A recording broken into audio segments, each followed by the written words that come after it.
Hello, everybody. Good to see you. Sorry it took me a little bit longer to get started tonight, but been very busy. I'm going to explain a few things. But welcome to our weekly Christian Witnesses of Jah live discussion show. Usually, I host these shows live every Saturday, scheduled period off. Now, that is coming up, and for good reason. I'm going to explain in just a moment. But normally we meet every Saturday just because it's usually convenient for most people. And sometimes we do adjust it like I did this weekend because got a lot of things happening. I'm going to go over one of those with you in just a moment. Well, some things. And then we're going to also do our show, part 4, Sola Veritas. Very important show. We're going to talk pretty much all about the divine name, how it relates to Sola Veritas. So I hope you'll stay with me. After we do a few announcements, I talk about some special events coming up, and we give people, 5 to 10 minutes to join if they're available. When they see we've got my change in schedule to today, I put a notice in the community section and on Twitter, X. So if you follow me on X, link below, or you check the community or post section of the CW JahTube channel regularly, you'll see the updates.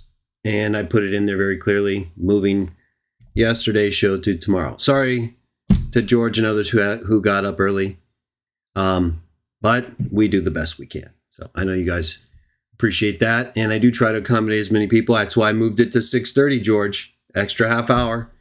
Just for you and Jen's Nipper. And whoever else got up early yesterday. Okay, so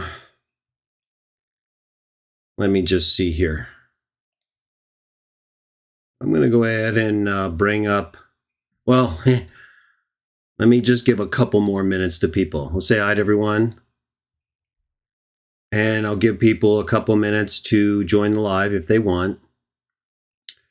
But I'm going to show you in just a couple minutes the book cover, okay? The book cover, the spine, and the back cover. Everything totally finished, ready to go. Barcode, ISBN, it's all done. Now, I don't have the physical copies of the Proverbs translation yet, but I will. Now, I'm going to show you that artwork in just a moment, okay? So, the last book that I published was my revised edition to Jehovah's Witnesses Defended, the 3rd edition. I did a revised digital edition. That's the most current edition of my Jehovah's Witnesses Defended books. It was revised and updated and released in that digital form, revised digital form. So some adjustments from the 2009 hard printing, not many. But it does have a few changes, and so that digital edition is the most current, 2012. And before that, the last actual printed book I have done was the 3rd edition hardcover of the same book, Jehovah's Witnesses Defended. You can get both of those still available today. Of course, before that, I did the 2nd edition, the 1st edition, 3 dissertations. I published a book on property claims adjusting. These are all printed books. But, I haven't published anything officially in over 12 years, since 2012, and then in any printed form since 2009, so 15 years. But I know how it goes. I know how it is. I already did everything I needed to do to get the book to where it is, like almost printed and ready. But related to that is a lot of work. So some things I haven't done, but that I'm going to need to do include changing the Elihu book site. I'm going to change it, give it a new look as well. I haven't changed it in a while because I haven't had many things to add to it. But I do have some papers I'm going to add. I have Proverbs translation, and then I'm going to keep going. I'm going to do the 4 great message accounts. I've already done a good amount of Matthew, Mark, Luke, and John. So I'm going to go back over everything I've done. I'm going to carry them forward. I'm going to try to finish those within the next 3 years, based on what I've already done and all the work I've done. It only involves one language, Greek. So unlike Proverbs, it's a 2 translation in 1. It's side by side, plus all the differences, significant differences. So gives everybody, casual reader and scholar, a clear view of the comparative differences and similarities between the Hebrew and Greek texts of Proverbs in English, side by side, with significant textual differences in each noted clearly for you. So I think it provides a unique tool that will contribute meaningfully to the study and ongoing use of Proverbs by everybody. I'm very happy about it. I've spent a long time. I started doing Proverbs translations really seriously around 2011. Started doing them a little bit more casually before then, but seriously. But then when I really realized, okay, I'm going to do it. I'm going to get this done. As long as it takes, I'm just going to keep going. And then all the study and work I've done on the background, language, transmission of Proverbs, I feel pretty good. It's quite an achievement. It's I think my most significant achievement to date, but it's a lot of work, and I feel really good about it. I think you're going to enjoy it. It's going to be a helpful way for you to gain and contribute to your wisdom, to meditate on Jah and his wisdom, both the divine attribute and his son has wisdom, which you'll learn so much about reading this translation and the appendixes. So very excited about that.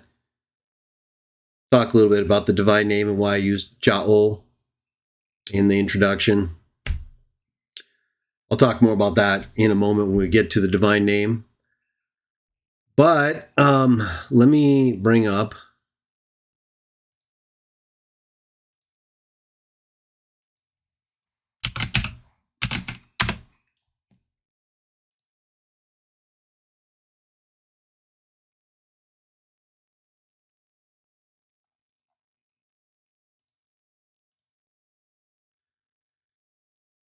it looks like it's okay on my end in one sense, but it's kind of, for some reason, spinning. Can someone put a 1 in the chat if you can hear me very clearly and everything looks good? Put a 1 in the chat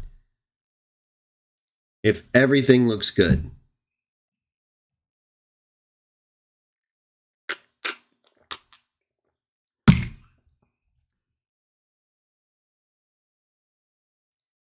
I think it is, but I'm seeing in my other screen that my YouTube feed, maybe it isn't.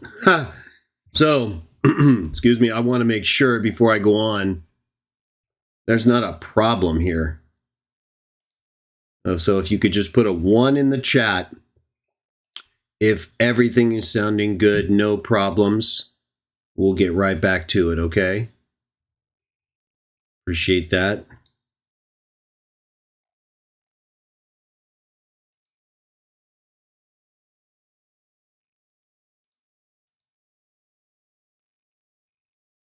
Just put a 1 in the chat, somebody.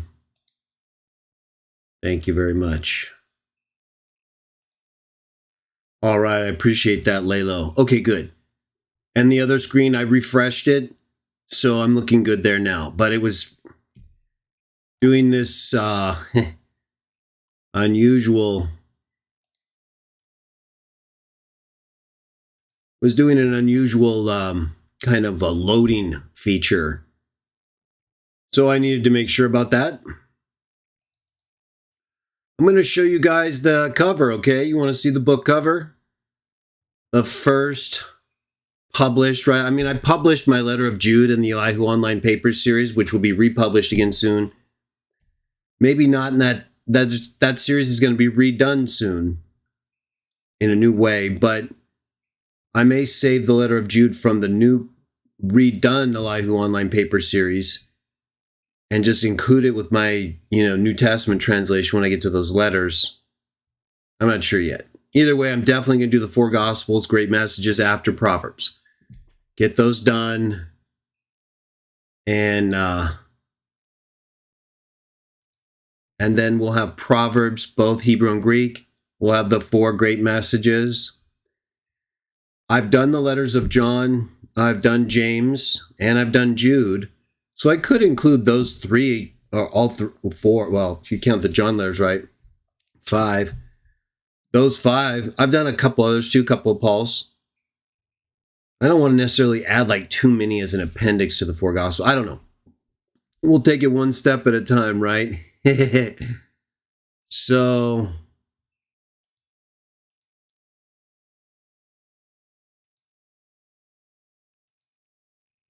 okay. Is that it? All right, I'm going to show you guys the book cover, okay? Proverbs translation coming like within a couple weeks. What's going to happen is, because like I was saying a moment ago, I'll bring up the cover. Because I was going to, because I have to get the Elihu Books and Media site now ready. Now, it's not as simple as just adding a new item. Because what happens is, with my books, right, it's not like a mass market item, but it's spread out all over the world, kind of like you guys. Okay? So, and then, once I drop it on Amazon, it's going to be even broader. But I'm going to wait on that because I have to be able to manage the distribution. I don't want to get behind. I have a full-time job. I run my own business. Very demanding. I'm going to have to, for now, right? So the way this is going to work over the next couple months, I usually take December off with all the holidays and everything. But what we're going to do tonight's show. Okay, Sola Veritas Part 4. Divine name stuff. You're going to love it. Coming up right after this. Now I'm going to show you stuff I have ready and that's coming on the book, the translation, okay? It's very close. But I have to do a lot of work still. I don't have any of the shipping or pricing set through Elihu Books and the automatic checkout feature, the cart. So that's a lot of work because I have to set the shipping rates by weight according to every country we're going to send it to. It's a lot.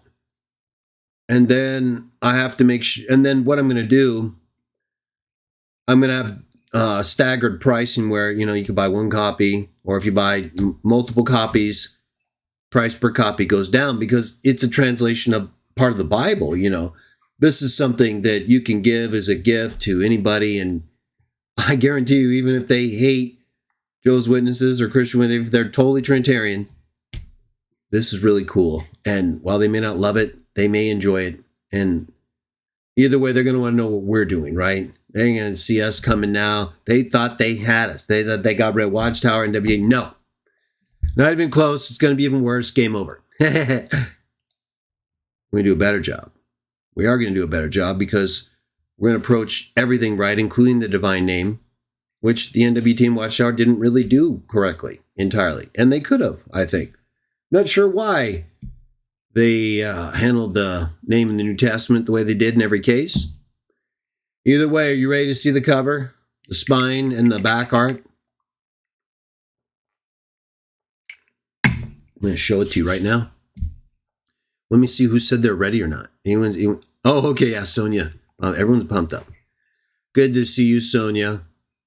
It's always a pleasure to have you with us and sharing your joy. And I'm very glad you enjoy our spiritual time together. Gabriel Dill, also pumped up. And Lalo 26 is on fire. Lalo, you're going to love this. Okay, so let me show you the cover, spine, all that stuff. There it is. It'll get a little bigger. Is that too big?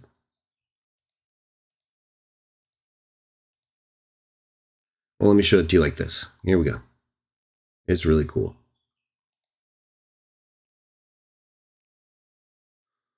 Well, let me take myself out of there for now. What do you think, everyone? Isn't that cool? I think it's cool. Now, what I'm going to do, this is intentional because this is like for of a mass. I want to get this out, right? So it's a paperback edition, perfect bound. It's going to be very high quality for a perfect bound. I'm going to do a hardcover edition later.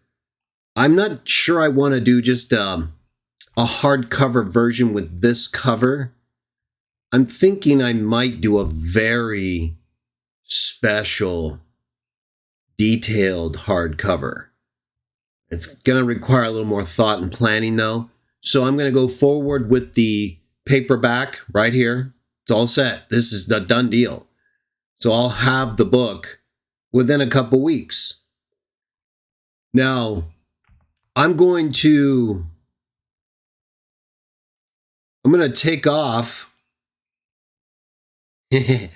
after this show, okay? After this show, I'll just get out of here again. It's kind of cool, huh? Let me make it a little bigger. After this show, you won't see me again until I have the book in my hand. I will literally put up a notice the day I have the book, no matter what day it is, Monday, Tuesday, so it'll be a Christian Witnesses of Jah live discussion number 58, Sola, Veritas number 5. We're going to talk about the Trinity, God, Jesus, Holy Spirit. Sola, Veritas number 5. So number 4 tonight, coming up, Divine Name. I talked a little bit about it in part 2. I'm going to talk a lot more about it tonight. But you're not going to see me again after tonight for at least a couple weeks. Because, like I was saying earlier, I have to get the website changed. I have to get I have to add the item, which is kind of easy. But I have to calculate and prepare all the shipping costs per country, per number of items, right? All has to be able to be calculated automatically the way the shopping cart's set up. And it is doable. I just have to do it right. Otherwise, what ends up happening is if I don't calculate it accurately, then either the customer is going to overpay on shipping or they're going to underpay. And I'm going to end up paying a ton of shipping for international and maybe a high volume domestic orders. So that all has to be like absolutely accurate as possible. That takes time. So I can't keep doing everything at the same pace with the book coming in.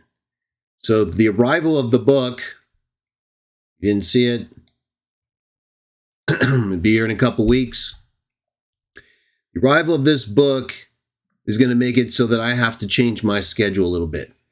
Got to get everything ready, totally set, so that I can have this on the site when it is in my hands, and then I can do my video and I'll say, hey, everybody, here it is. Okay, site's all ready. You can go get it.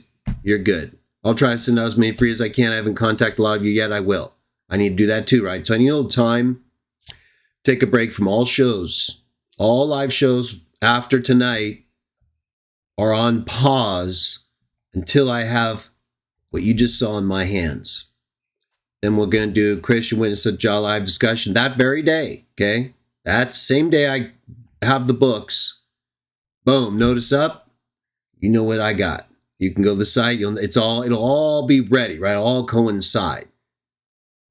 So there won't be any delays. Basically, then after Sola, Veritas number 5, Christian Witness of Jah 58, I'm going to have to take probably the rest of the year off.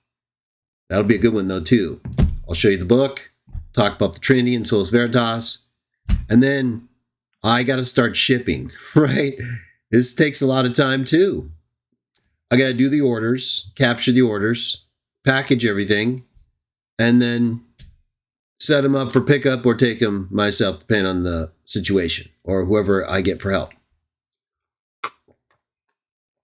So it's going to be a lot of work. A lot of time in addition to what I already have to do going into the winter, and I have a busy winter schedule as it is. So nevertheless, though, we will have now officially what we can start using to give people copies of parts of the Bible and say, hey,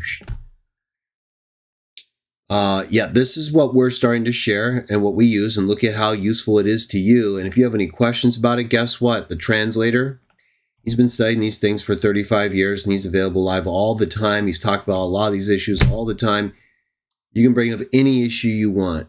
We don't hide from anyone. We don't have to hide from anyone. We just need to know what you want. Okay? But I guarantee you're going to want this. You're going to want this because it's going to help you praise Jah. It's going to give you a critical analysis in a simple form that allows any person with no knowledge of Hebrew or Greek to see exactly what the differences are in the Hebrew and Greek translation of the text. The amount of notes, okay, you saw the other day when we looked at the online edition, that's without notes. That only had a couple notes. I've left in a few notes. I might add a few more to the online edition, excuse me, before I make that available. But that's not the digital edition. That's just the online, scrolling edition. The text is all accurate, but it just doesn't have the notes, alternate readings, nothing. It's not even close to that level. There's 800 plus notes in that translation with very useful alternate translations, textual information, the Proverbs sections. Unbelievable. They're worth it alone, right? So people think it's just, verses 12 through 30 or sometimes just 22 through 30. No, there's a lot. And those verses alone are there's more in there than what most people realize. Remember how we read the other day how wisdom speaks as a prince? How often do you hear about that? Well, who else is spoken of as a prince related to the Israelites in the Old Testament? Exactly. We reviewed it. There's a full note on it. Gives you all the other references. Clearly, we're not just dealing with a feminine figure or an attribute, right? There's a lot of reasons for those conclusions, but including the fact that the figure of wisdom in that section and elsewhere has wisdom, differentiated from the attribute itself. I think you're going to enjoy it. We're going to get this done, everyone. It is here. We are weeks away from you having in your hand a credible, useful translation with more information than probably you've ever gotten before from the book of Proverbs that has the divine name, Ja'ol. And we'll talk more about that in just a moment. Okay, so it is here. Well, it's almost here. Okay, within a couple weeks, it will be in my hands. Meaning within a couple weeks and a few days, depending on what mailing you get or I send, you'll have it within 2 to 3 weeks. And I think you're really going to enjoy it. I spent a lot of time. I must have translated it multiple times, however many times, given how many times I've went through it so many times. All the text. I feel like I know it front to back in so many ways, right? It's like it just filled my head with so much in a useful way. Information, wisdom from Jah. We still have to apply it, though. It makes me know better than anyone because it's available to everyone. I've just taken it seriously and read it in ways that most people don't. But now you can yourself. You can see the benefit from all my research and comparison of these texts, and we can be on the same level. We can share the same information together, and I will progress through the rest of the Bible, translating the Hebrew and Greek of the Old Testament books where I can, and all of the New Testament. And we'll do our best to leave a legacy for our children and for everyone who's interested in the God Jah, biblical Messiah, and treating each other the way you want to be treated. So they can use whatever translation they want, or they can use the ones that we are providing with all of our knowledge and learning and education and trust in Jah, belief in Him, and commitment to not perving out, right? A commitment to not reading our views into the Bible and doctrinally adjusting things in ways we can't defend. You have a question? You want to take issue with the Great Message Bible? Go ahead. I don't claim to be perfect. I do claim to know what I know and what I can show. So I expect nothing less from you. If you can't do that, we better not hear anything but good things from you, because I put a lot of work and effort into it. And even Trinitarians should be able to make use of it. I'm sure Sam will. Did you guys catch that little egg I threw in there for Sam? Here, look again. You see the top part up here? No, it's true, but when I wrote it in there, I will admit I thought of Sam and his perverted behavior toward mothers, you know. So as you can see from the top, an ancient book of wisdom and knowledge from biblical kings and their mothers. How dare you, you pervert? We have wisdom here, and you do that? Yes, he does. Presented here in parallel translations of both the Hebrew and Greek texts. And then, you know, you can read the rest yourself. Gives you the info on me. And then, of course, there's info inside. But yes, you should not be insulting people's mothers. Their wisdom is in the book of Proverbs, and kings of old who reigned over Israel learned from them. So we should be valuing and respecting our and other people's mothers. Not to the point of an inappropriate veneration, of course. They have both extremes, right? They go inappropriate veneration on the spiritual end of mothers, and then they denigrate and belittle and blaspheme human mothers. They can't get it right. Right in the middle, everybody.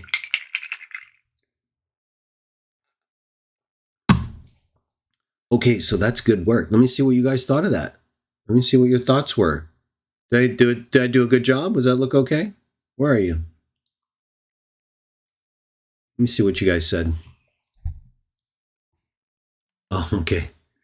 Sonia says, beautiful work. Congratulations. So, okay, I know it's good then. That's all I need to know, because Sonia would tell me. And she's very, I can tell she has a good eye for that stuff. Laylo likes the color. You'll like it better. That's, you know, it's PDF, and it was on a ping file. So, I mean, I reflected the best color or shade of the color that you're going to see, but it'd be kind of close to it. Obviously, it'll be a little different when it's actually printed, you know. But I think you will enjoy it, and there's no doubt it's something you can take with you and read and always be learning from, right? You'll always be learning from information from the book of Proverbs, and now you have two in one.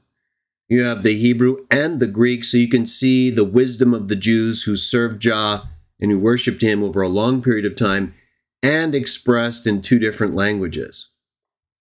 And you can also talk to people about differences textually and how these things come about. I talk about in the introduction, so read that. And how it often has to do with language representation, but also some differences where they're clearly not just different ways of expressing the same thing. You know, textually, sometimes this does happen, but that none of it is going to provide a contradiction or a problem. If anything, it gives us, as I've said before and doing the introduction, more that is good, right? So again, you do have these kind of cultural and linguistic shifts, like we see from the use of Hebrew Aramaic into the Greek-speaking world with the Jews and then the Gentiles. And so not everything always lines up exactly the way you might think. And I think for some of the same reasons, there are textual differences. But, you know, it's also a living document that has to be evaluated, bringing us right to our primary discussion, right? Sola Veritas, truth alone, right? Using the best available evidence we have to determine what to do, how to act, what to believe. Do we just take the authority of someone who tells us they have special appointment? Well, if so, we better be able to test them, right? Which brings us right back to truth alone. If we listen to people with supposed authority to tell us what to do, and we have precedent in the Bible, explicit accounts of people putting those types of people to the test and being approved by people like Jesus and saying in Revelation 2:2, that's good. Found out they were liars. They were false apostles, right? You don't want to listen to people just because they say there's something or they tell you something. No, you have to be able to evaluate it based on the text, what you have from me and my apostles and all the things that we fulfilled and presented, right? So it has to match that. And we've talked about this in several ways in prior videos, the first three parts. So see those for more in regards to Sola Veritas in general. But we don't just accept what has been handed down by other people as the Bible or anything. Now, we might look at it more carefully, and we do, of course, because we all have to learn from someone as we're growing up into this world in ways where we either keep paying attention to it because we see value in it, or we stop thinking of it as credible in some way, and so we pursue something else. But either way, over time, we reach a point where we're either accepting or rejecting something. Now, many people in that acceptance or rejection rely on appointed authorities, people whom they believe have a special ability or position to determine what is true, what to do. So in modern examples, we have the governing body, the Watchtower. Now, these aren't exact parallels, but they're close enough to fall in the same category. The Catholic Church, right? The Mormons, Mormon prophet, right? They all have their unique authority, personal structure, or tradition that is used to determine what is true, what to believe and do. And then you have other groups, most Protestant groups, who, while rejecting Catholic authority, Eastern Orthodox authority, of course, Mormon, Watchtower authority, they accept the Bible, right? The biblical books in the Protestant canon. Now, as I talked about in part one and elsewhere, ultimately, I believe the Protestants are forced to be like us, right? It ultimately comes down to the best evidence and what it supports, which is why I believe they don't follow the Catholic canon, for example. The same reason we don't, because the books that are in the Catholic canon, that aren't in the Protestant canon, aren't as credible, either textually or doctrinally. Right? They conflict with the other books that are more textually and doctrinally accepted. So there are reasons why other books aren't on the same level as the Bible, or the typical Bible, in this case, the Protestant Bible, right? Or even the Catholic Bible, right? Catholic Bible, for example, doesn't have the books of Enoch in it. Well, that's for good reason. Because we don't have a good textual history. That doesn't mean there isn't textual authority and a good partial history for it, right? We have Dead Sea Scrolls for the Book of Enoch, but overall, we don't have enough for it to be considered by Protestants or Catholics as canonical. Okay, but that doesn't mean it has no value, right? We even see, we see New Testament references to the Book of Enoch. Either way, it was accepted as part of the early traditions of both Jews and Christians in part. But there's differentiation when it comes to the level of credibility that we can see textually and doctrinally, right? Agreement historically and based on what they're teaching from Genesis to Revelation in the Protestant canon. That doesn't mean there aren't other books or writings, like in my view, First Clement, a referenced apostle in the New Testament, and whose writing is included in one of the early texts of the New Testament. And there's nothing in it that's really doctrinally a problem. But the question becomes for me, how much are we supposed to be carrying around here, right? I personally don't believe we need as much as we have in the Protestant canon. That doesn't mean I think we should get rid of anything or I don't want it. I said I don't think we need it. For us, Christian Witnesses of Jah, I used to be a Jehovah's Witness. We still are, but not in the Watchtower way. We believe in three things above all else. One God the Father, Jah. We'll talk about it more in a moment, divine name. Jesus, firstborn of all creation, sent forth Savior from heaven, and the golden rule. Right? So those three things are very clearly and incontrovertibly taught in the accepted writings.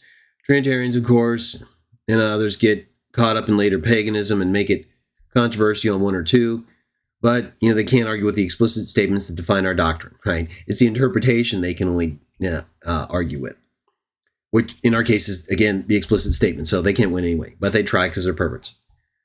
All right, so we know we have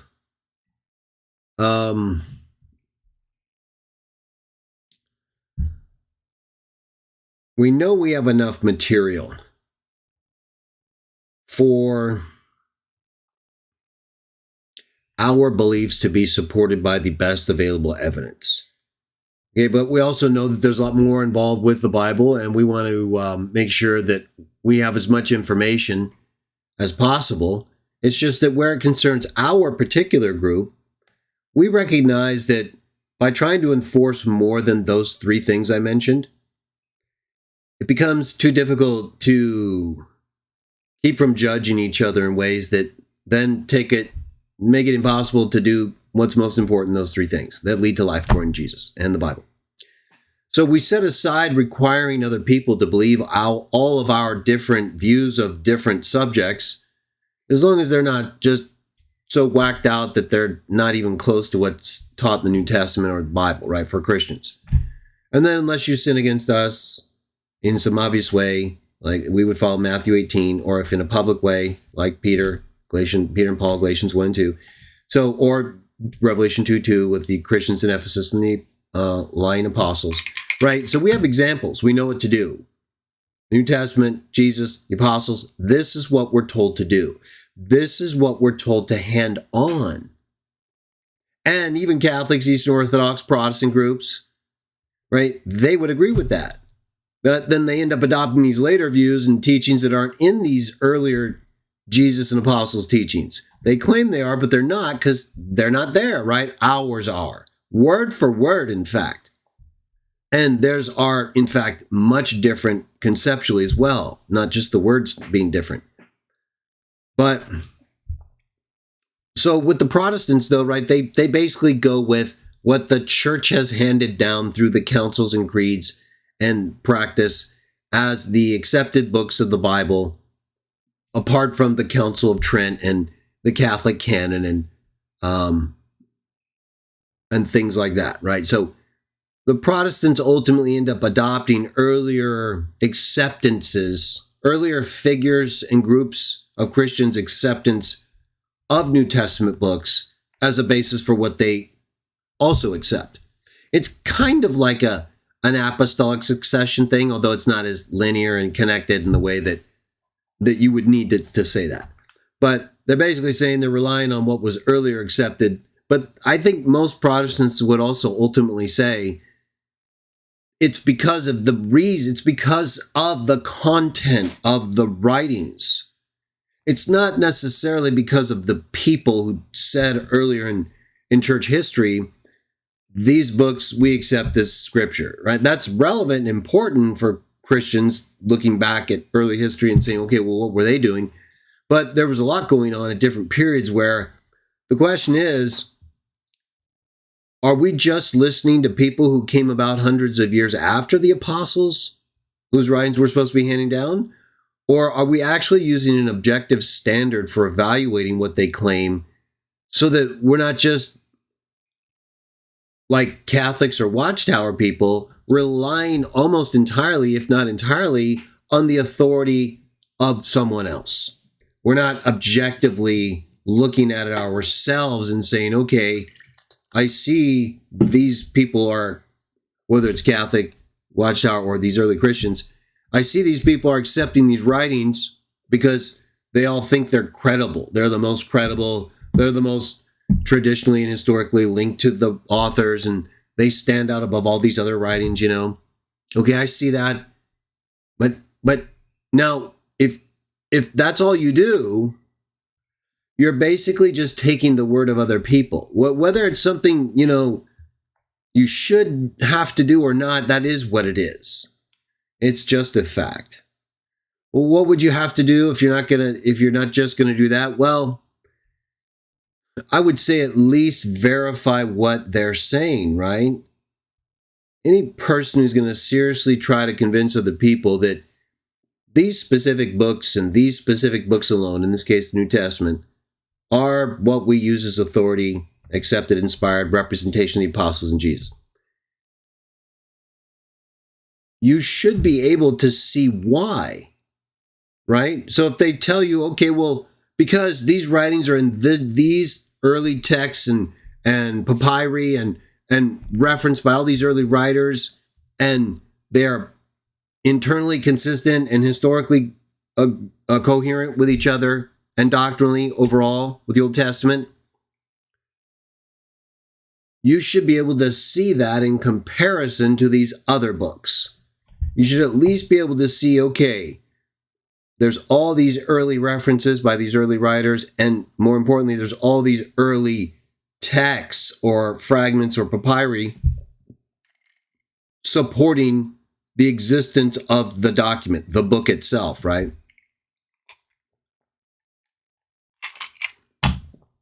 So you should be able to see that and how they compare with these other books.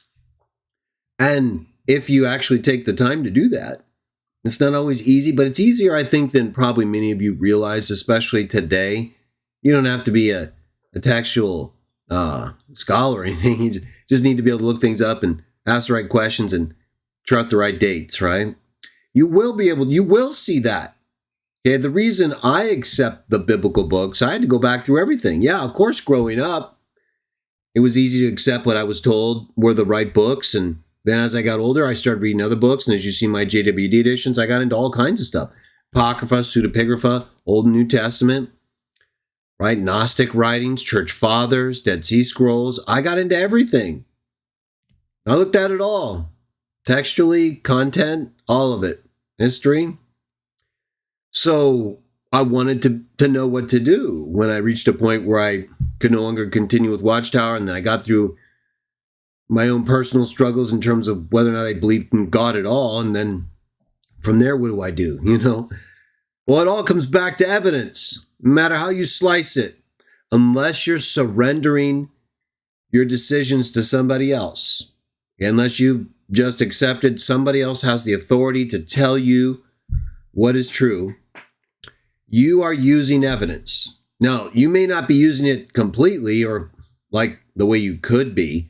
Maybe you don't know all that you really should know to say you're using evidence the whole way, but maybe you use it enough to the point where you at least have verified certain things are true about the accepted Protestant canon and not true about some of the not accepted books, right? No one has to be like 100% thorough in every, as long as you can see enough of a difference at some point that, hey, okay, that's very clearly not in the same category, right?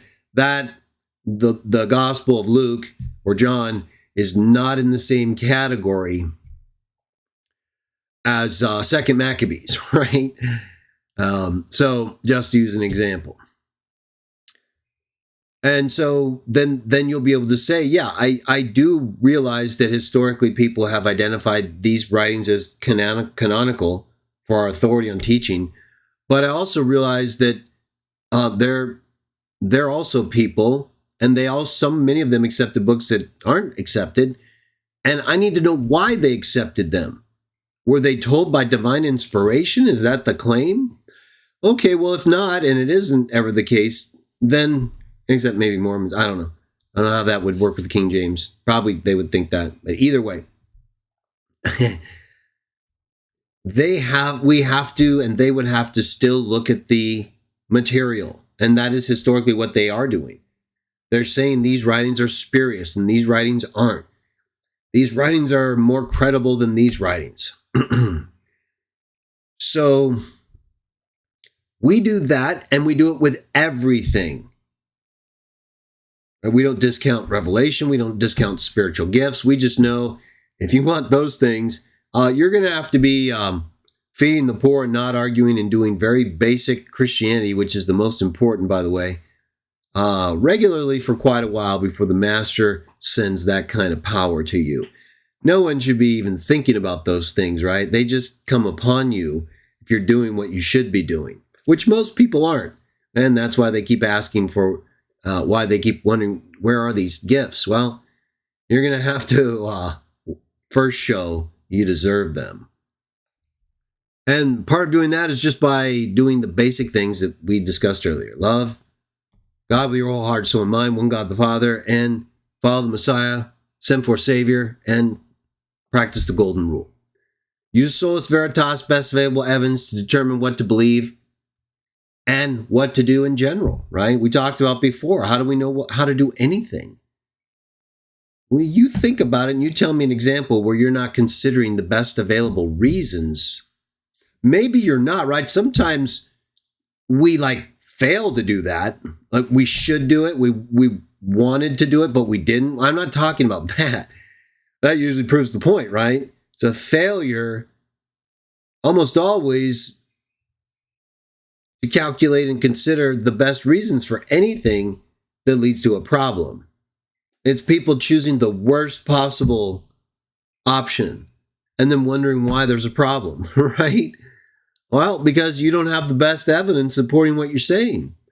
So you're out here saying this, but then other people are telling you, well, no. Well, what about this? So this takes us to the divine name. Well, we've been talking about it a little. And again, I talk about it textually, and we will again at the end. We'll partake as well. Excuse me. My speaking voice going. But we're going to talk about a little bit more. But first, let's talk about pronunciation, okay? So,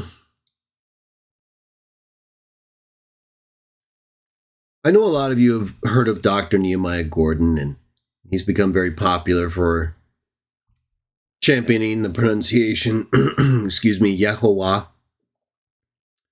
And as you know, I'm not against that pronunciation as a possible option.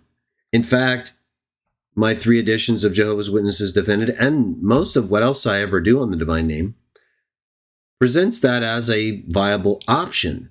More so in my earlier editions, because I was part of the Watchtower group, and I believed more so that was correct. And even as I started to get more familiar with the evidence for other pronunciations like Ya'ol, I still did not think that meant Yehovah or Yahovah was not viable.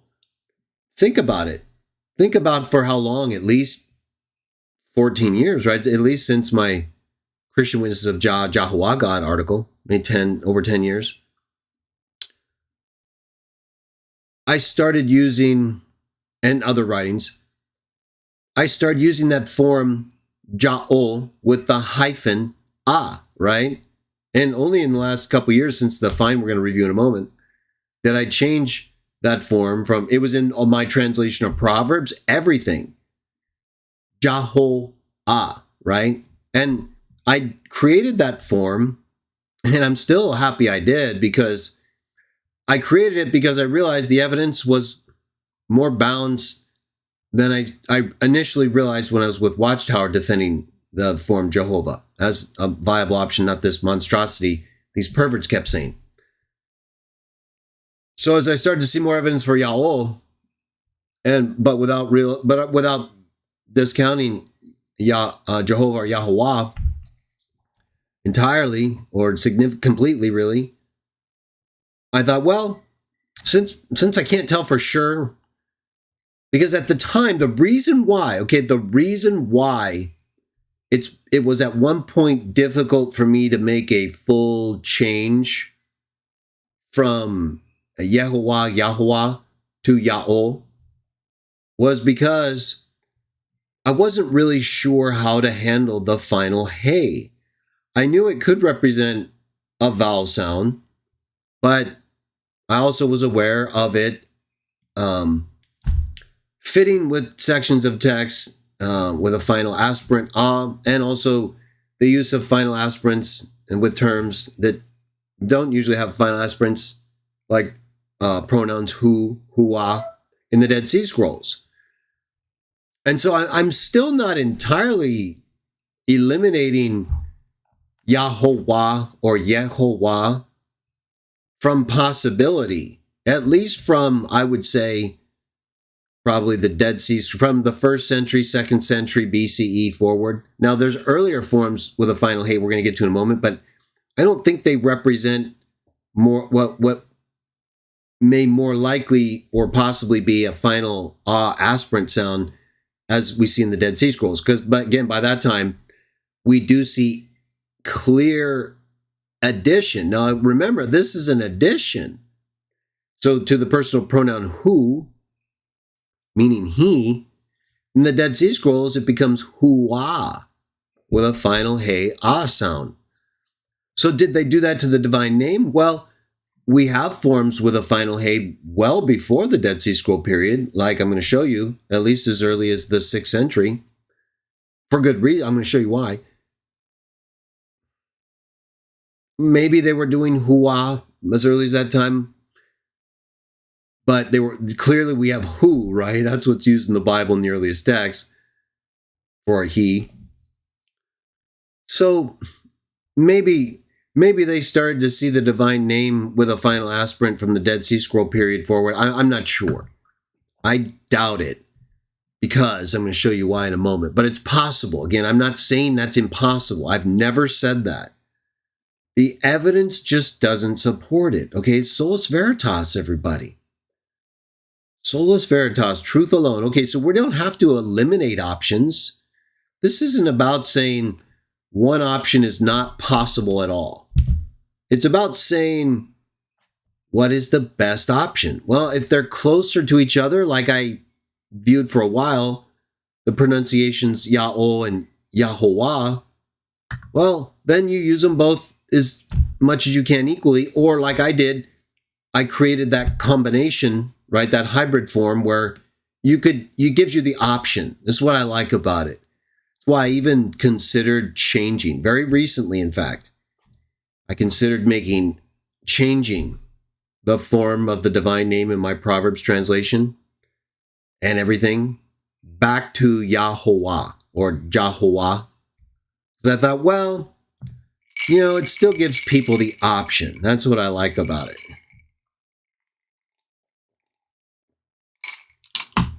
You see Jaho and hyphen ah in a text. You can say either one. It's up to you. But then I started thinking about 4Q Leviticus B and how it uses Ya'o right there. We'll get to it in a moment. And I started thinking about Zechariah, where it says, I think it's 12 or 14. I think it's 14, where it says, in that day Ya'o will be one in his name, one. And I thought, well, it's just not, it wasn't an easy decision. But then I thought to myself, what do I firmly believe is the best option? Are they actually closer to being equal, or do I really believe, based on the evidence, the divine name was very probably pronounced Ya'o, or something very similar to that? I'm not going to get into in this show a more complex and historical question. I do talk about it in my writings a little bit. My writings, I'll bring them up in a moment, actually have a ton of material. I think a lot of people forget that, but not going to get into even some of the more primitive, potentially, pronunciations of the divine name. It gets a little too complicated, and I don't want these shows to get off the track. They're already taking us deep, right? But I think they're all manageable. Too much technical stuff can be difficult if you're not familiar, so I don't want to get into that. But there are reasons for thinking even the earliest form of pronouncing the divine name was Yo or Yo, Yao, Yao. Kind of like I was actually reading off of the Bible the other day when I looked at it as a Ayu, and it was actually an owl based on the Mazarek pointing. Because, again, getting to these questions, whereas if you had a Yod and a Wa, the divine name is Yod He, Wa He. But very early forms of the divine name, and even theophoric elements like parts of the divine name in other people's names, actually have a form Yo, Yod Wa, not Yod He Wa. But there's reasons, I believe, for seeing that as basically the same thing as Yod He Wa. It's just pronounced differently. It's hard to pronounce. That's why it's like Yao. You hear it now? Yao. So if I say Yod Wa, which would be YW basically, kind of like that, Yao. Now I will say Yod He Wa. Yaho. Yod Wa. Yao.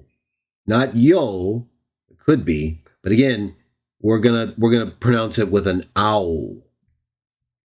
See, some people, including me, who think that the Yod Wa early primitive form is basically the same as Yod He Wa and the same as Yod He Wa He, but it's because of the pronunciation, the changes that occur with the pronunciation that result in these other forms. So if you're saying Yod Wa, but not as Yo, you're seeing it as Yao. Now, listen carefully. Yod Wa, not as Yo, but as Yao. You hear how close that is to Yao? That's Yod He Wa. Let me listen again.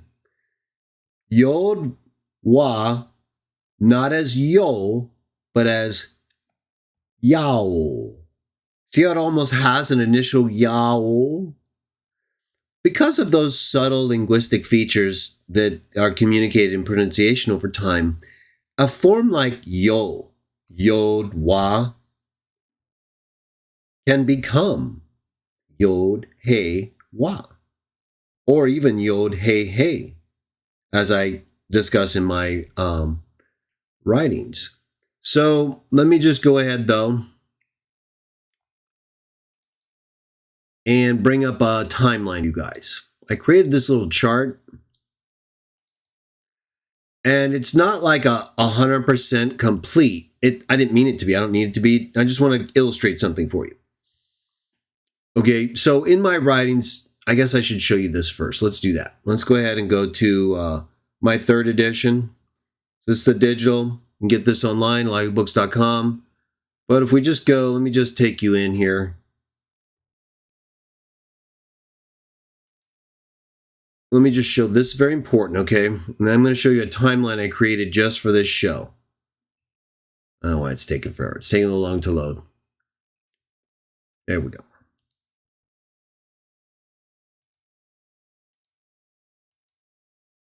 A little bigger.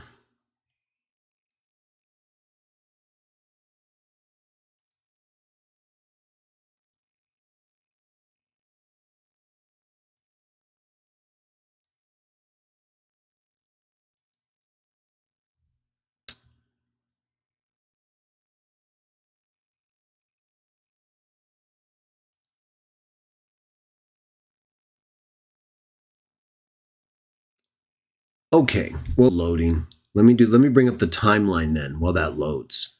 We'll go to that in a minute. We'll do the timeline first.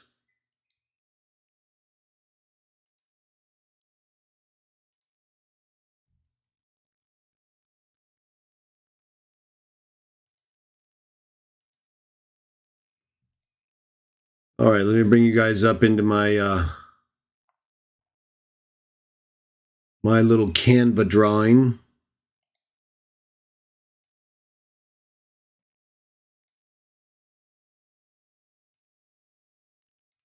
All right, so I wanted to kind of just go over that a little bit so you kind of get a sense of how things work linguistically, phonetically, but I don't want to stay on that level of the subject for too long. That's just to give you a glimpse into some of the more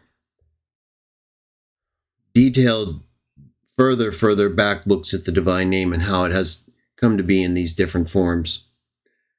But I want to so we'll look at my book in a minute and how it provides in my Jehovah's Witnesses Defended Chapter 1. All of this information is there and more, a lot more. But I wanted to present this to you and everybody as something to consider. All right. So I've talked about the evidence, of course, for different pronunciations of the divine name. I've talked about it in my books, my articles, and in my videos. And while I recognize the value in a form like Jaho-A, ultimately, I chose to just go with Jao in my English translation and elsewhere because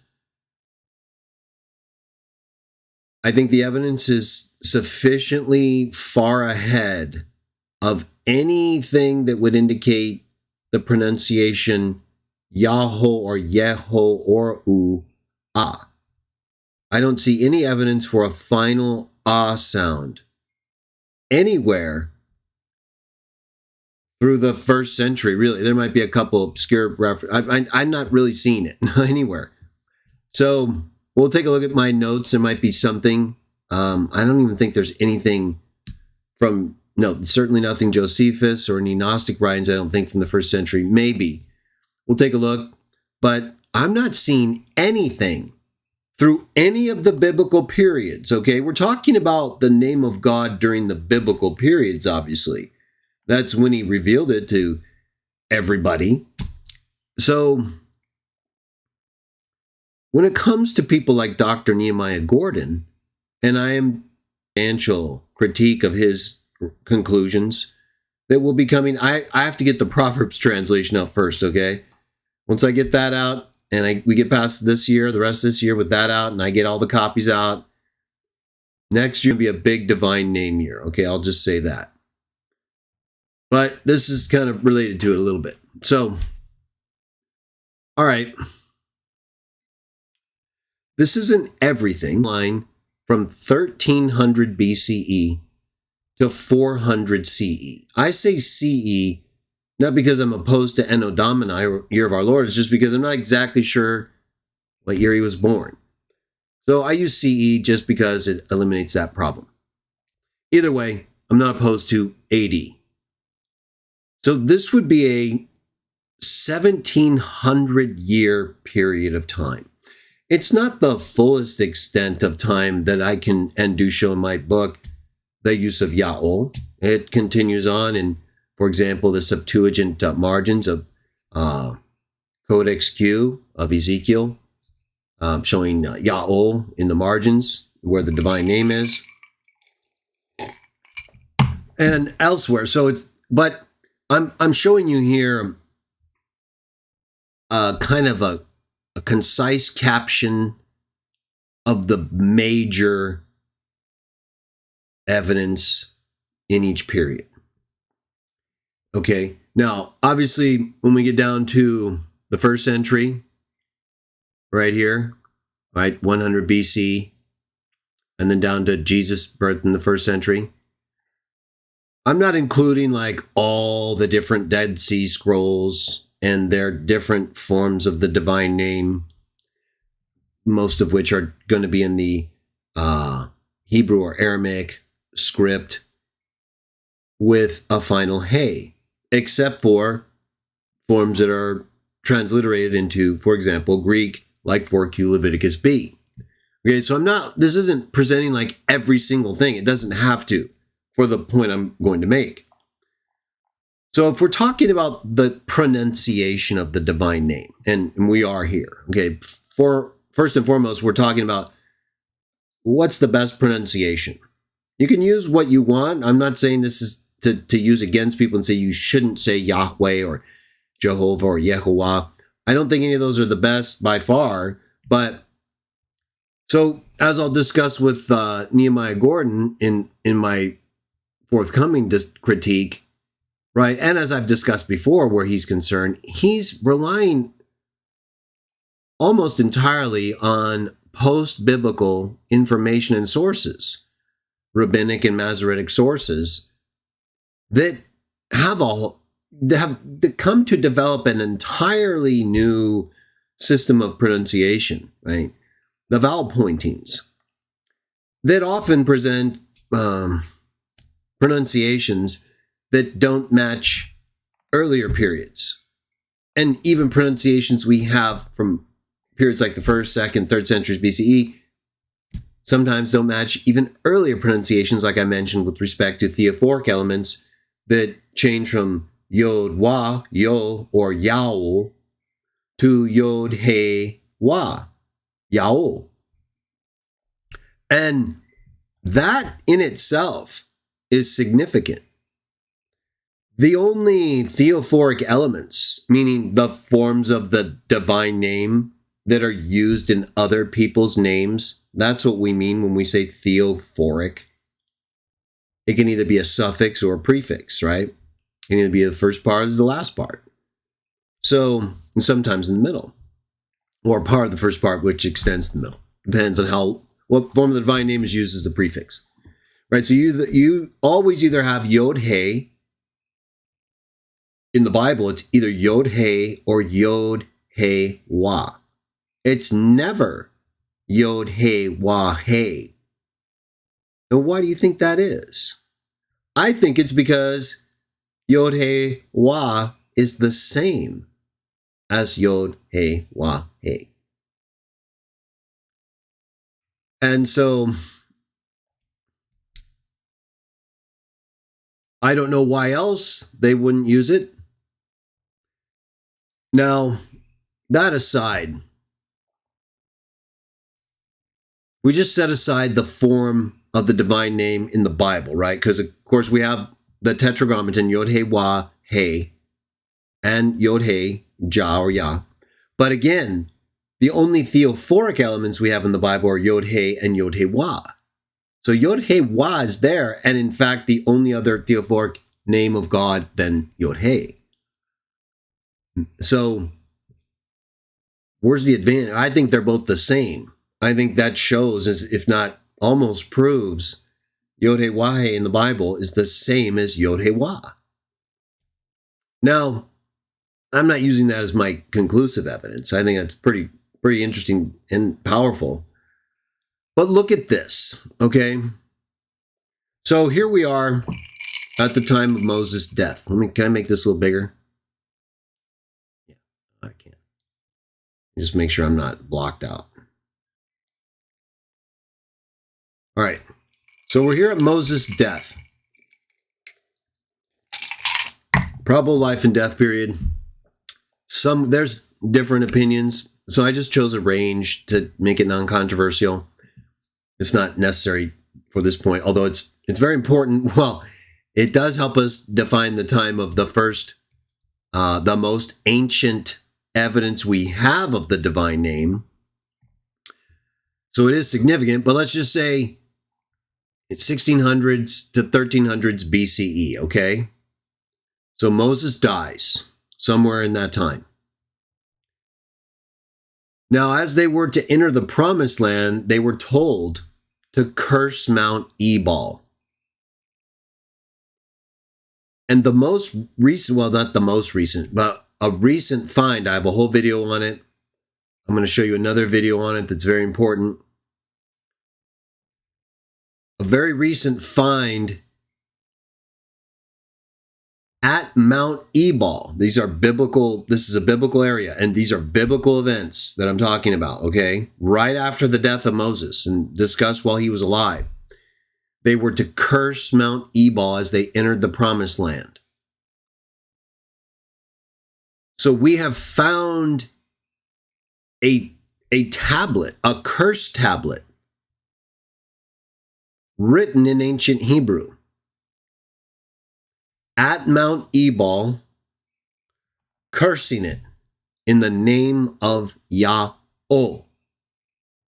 Now, I say Yahweh because the divine name on that inscription is Yod He Wah. I'm going to show you the video related to it that's very important in just a minute. But you can take my word for it now because that is what it is. So we have a find directly related to events in the Bible involving Moses and the Israelites, which would have been right after or shortly after Moses, if you add the time of the wilderness, of course, I realize several decades, but it would have been connected with the events in Exodus 3 where Moses received the divine name and through to Exodus 6 and thereafter. So they knew exactly who was leading them, didn't they? They knew exactly who was bringing them into the promised land. They knew exactly the name of this God at this point. See, to me, This evidence right here is the most ancient we have. This is the most ancient evidence of the divine name, 13th century BCE, okay? They're using, this is the Israelites, right?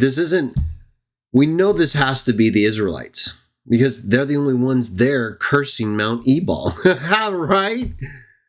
And it's dated to that time. So they were using Yod He Wah.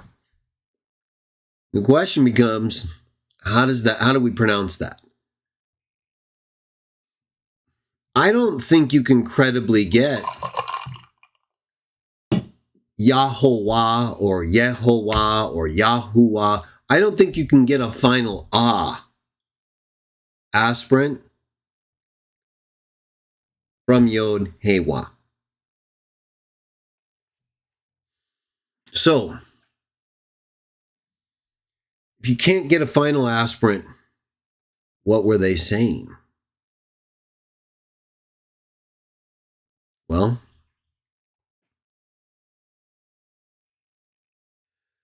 let's just hold that for now, okay?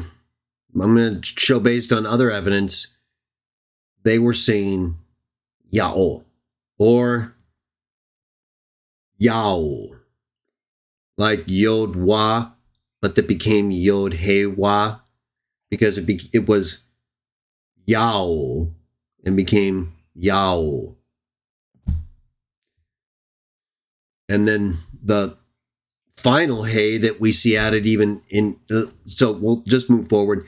You can see now in the 9th century, right? So we go from the 1300s, time when the Israelites are entering the Promised Land,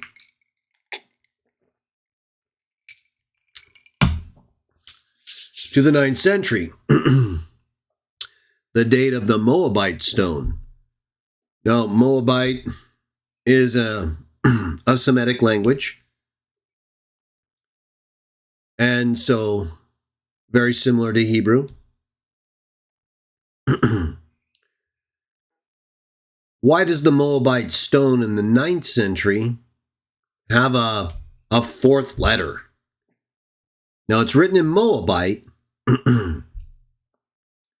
and more than likely, I have a note on this talking about the different views, more than likely talking about the king of Moab taking the utensils of Yaol and breaking them before Chemosh. Fact, let's see.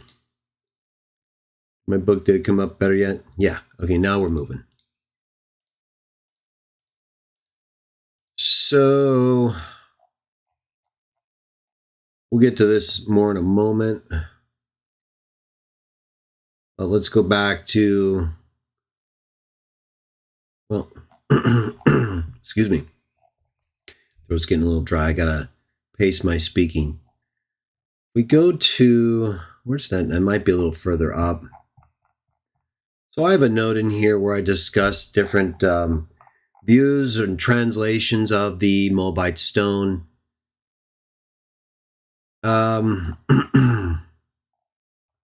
Here we go.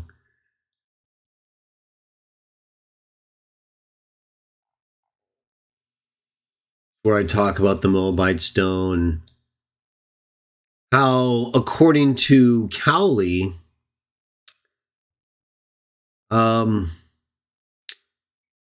he thinks the earliest form is Yo, like I was telling you about.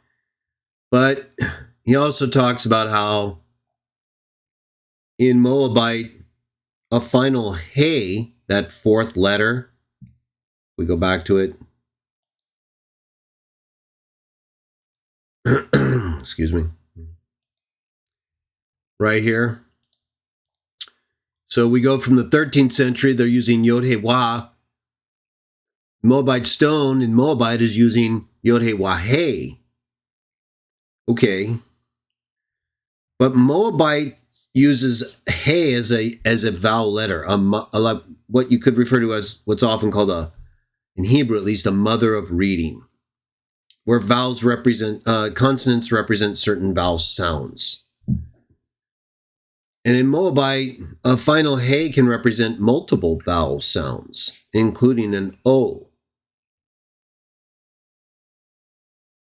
So the question is this fourth letter presenting a different pronunciation than this three-letter form? I used to think that it was. If you look in my JWD editions, for example, especially the two earlier ones, and the third, I basically say, here's how we can pronounce each form. Yod-He, the two-letter. Yod-He-Wah and Yod-He-He, they're both used. I think they mean the same thing again. And Yod-He-Wah-He, right? Here's how we can translate each of them. That's why I stuck with Yehovah for a while. But then I started to realize I think they're all basically saying the same thing, except for Yod-He. Although there's some deep linguistic thinking that might connect it to Yo, and Yo not being Yo, but Yao. Yao. You understand? So these are the kinds of linguistic phonetic things that we have to think about that help us understand this transition, the transmission of names with changes in the vocalization of vowels and consonants. Why they happen, where they're happening, and what's going on. So in Moabite, we get this hey, but it represents frequently an O sound. Other sounds too, vowel sounds, but frequently an O. So this doesn't tell us how to pronounce it. We know in the 13th century they were using Yod-He-Wah, which is almost certainly, as I'm going to show, Ya'o. Yes, it's possible it could be Yahoo, but that's not what the best phonetic evidence shows. I think the closest thing you could get to supporting that would be the form Ya'u. But even that might not be with a omicron, upsilon, diphthong sound. Diphthong meaning a combined vowel into one sound. So iota, alpha, omicron, upsilon, Ya'u. You get that a little later, but but that might still be Ya'o, just differently worded. So let me make this a little better. This little timeline I got together here. Pretty good though. I think I'll make it clear. All right, so we go. I wanted you to see this though, because we're talking about best evidence, right? You want to know. All right, okay, so Yahuwah, that pronunciation, pronouncing this final hey that we see first on the Moabite stone as an ah, that only becomes very clearly the case in the later post-first century rabbinic and Masoretic writings, especially the Masoretes.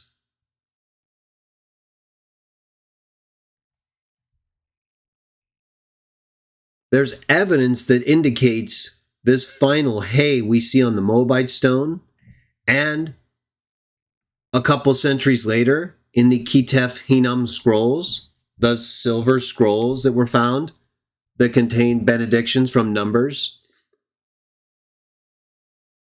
the earliest actual part of the Bible, these Ketef Hinnom scrolls.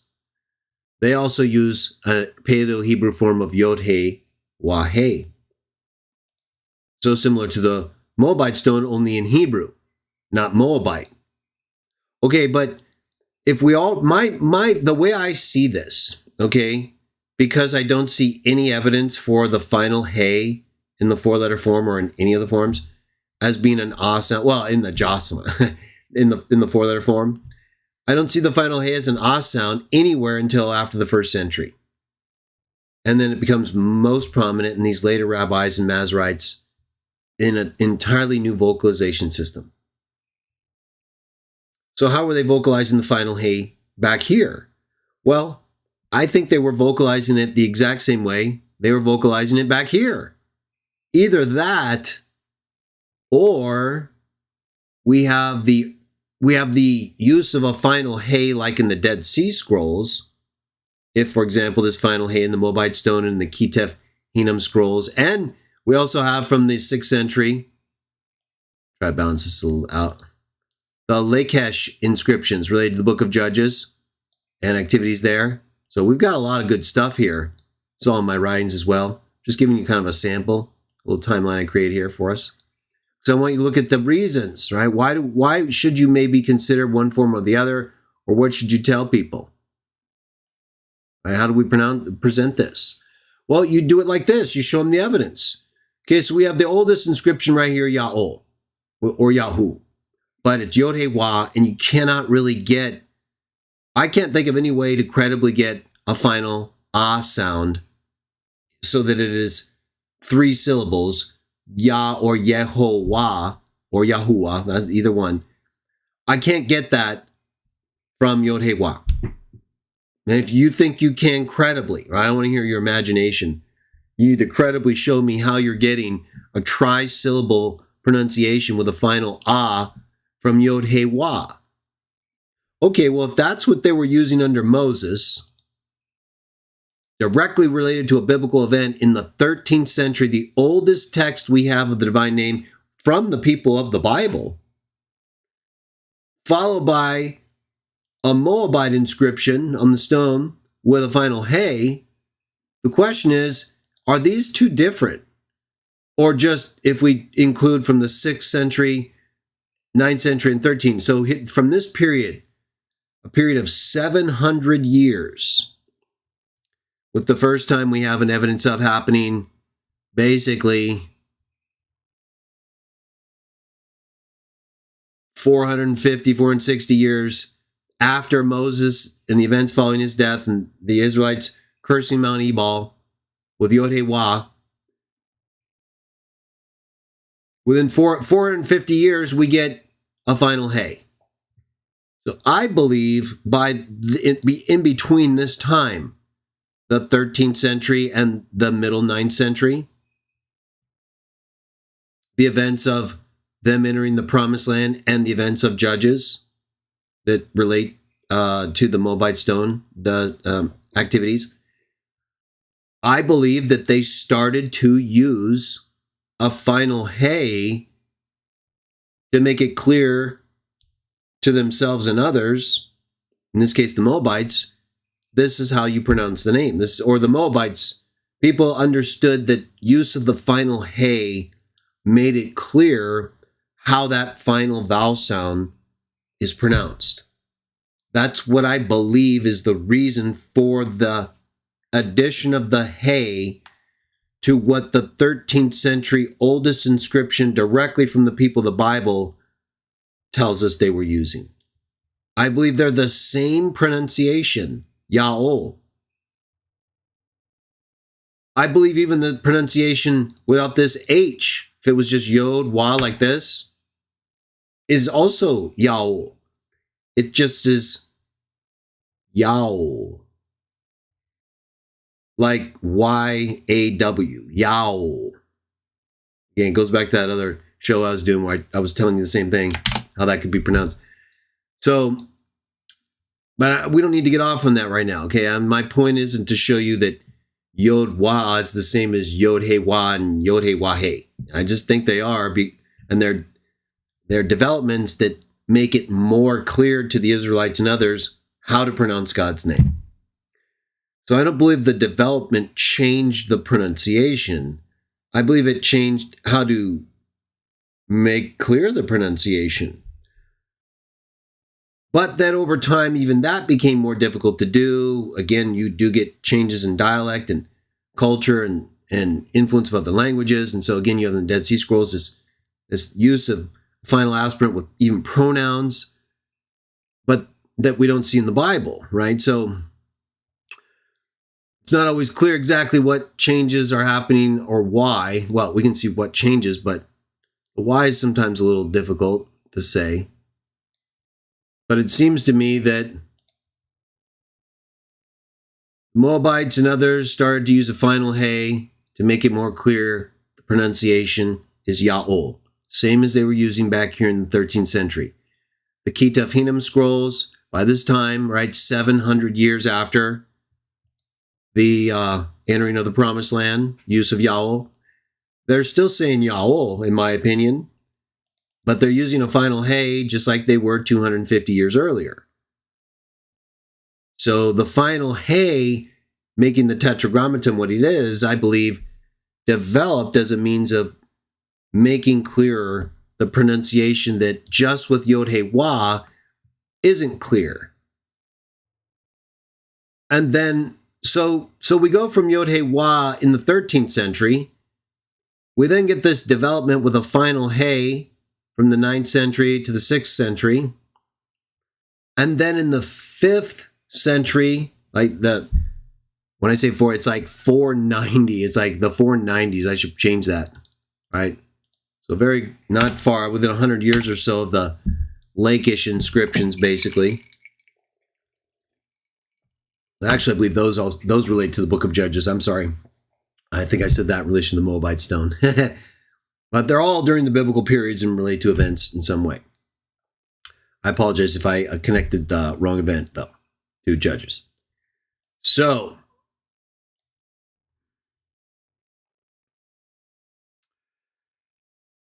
the Elephantine papyri. So there was a colony in Elephantine in the area of Egypt where there was a garrison of Jews that lived and protected the area and that regularly corresponded with Jerusalem and described all the, in fact, there was even a temple there. I believe it's actually the fulfillment of the temple described in Isaiah 19. I have a video on that as well. You just type Isaiah 19:19 at my channel. So this is very important, these events here in Elephantine and what happened. Right? This was during a lot of very important biblical events. I'm just adjusting my little timeline here. So for over 100 years, the Jews at Elephantine used and wrote to Jerusalem. I talked about these texts in my most controversial form of the divine name and other videos. I'm going to do a separate video on the using the Elephantine papyri, maybe a clip from one of those. Either way, I've talked about before, and it's in my book. I'll show you in a moment. In fact, we should go there probably. Well, let me go through the timeline first. So the Jews in the Elephantine area, the colony, with a second temple. Like you have the temple in Jerusalem, and you had another temple at Elephantine in Egypt. I believe in direct fulfillment of Isaiah 19:19, where they were using Yod He Wah. And they were also using Yod He He, which I believe is another, again, piece of evidence that shows that the final Hey was marking a final O sound. And it's not just at the Elephantine papyri where that's the case. Okay, so we have all these Jews in the 4th and 5th century using the exact same form of the name that the Jews at Mount Ebal were using, and even writing to Jerusalem and the elders there, right, the main Jews there. I doubt they were using a form of the name that would be disapproved, and clearly it was used in the most ancient of ways. So I don't think this is different. I don't think we're going from the 13th century through to the 9th and the 6th, and then we get to the 4th and 5th, and they just go back to another form of the name that was used 1,000 years earlier, right, almost. No, I think it's all the same. I think these are all the same pronunciation, Ya'ol, just with a final Hey that started to be used to mark it for Jews and non-Jews who were uncertain with the form, either probably Yod Wah and then eventually Yod He Wah, and so it became Yod He Wah He. So we get this form used all over the place. In fact, well, I'll bring it up in a minute. I don't want to get off the timeline yet. Just my little timeline here. So then we get to the 2nd century BCE. Adjust this. And we get to the Roman scholar Varro. is all my writings, of course, first chapter, JWD. If you want more information, I'll show it to you also in a minute. So we get to this part. I'm trying to separate it all. Either way, we'll get back to it more. I'll perfect it better later. So Varro, within several hundred years of the Jews at Elephantine, Varro is noted as using the form Yaol. Then, in the 1st century BCE, within 100 years, less than 100 years of Varro, we get a biblical text in the Dead Sea Scrolls. 4Q Leviticus B. You can see an image of this on the cwjah.org site if you go to the subject index, divine name, or the other helpful resources page. Just move this timeline up a little, keep it consistent with our little progress here. I'll make a better version of this and publish it later. More detail. All right, so Varro uses Yaol, the Elephantine Papyri Yaol, 4Q Leviticus B, a Jewish text in the Dead Sea Scrolls from the 1st century BCE. Uses iota, alpha, omega in the Greek translation of Leviticus. Now, whereas in these Hebrew and Aramaic forms, like the Elephantine Papyri Aramaic, it's just a different dialect. Right? So these all do not have vowel points. Okay, like later happens after the 1st century and later, with the Nazareth pointing system. None of these ancient forms of Hebrew and Aramaic and Paleo-Hebrew use any vowel indicator. So we only know it's Yod-He-Wah or Yod-He-Wah-He. Okay? We don't really know exactly how they were pronouncing that because we can't tell. We can't tell from just the Hebrew letters used. But what we can determine is that certain forms with certain letters can't make certain sounds. Not as part of a tri-syllable sound and a final hey.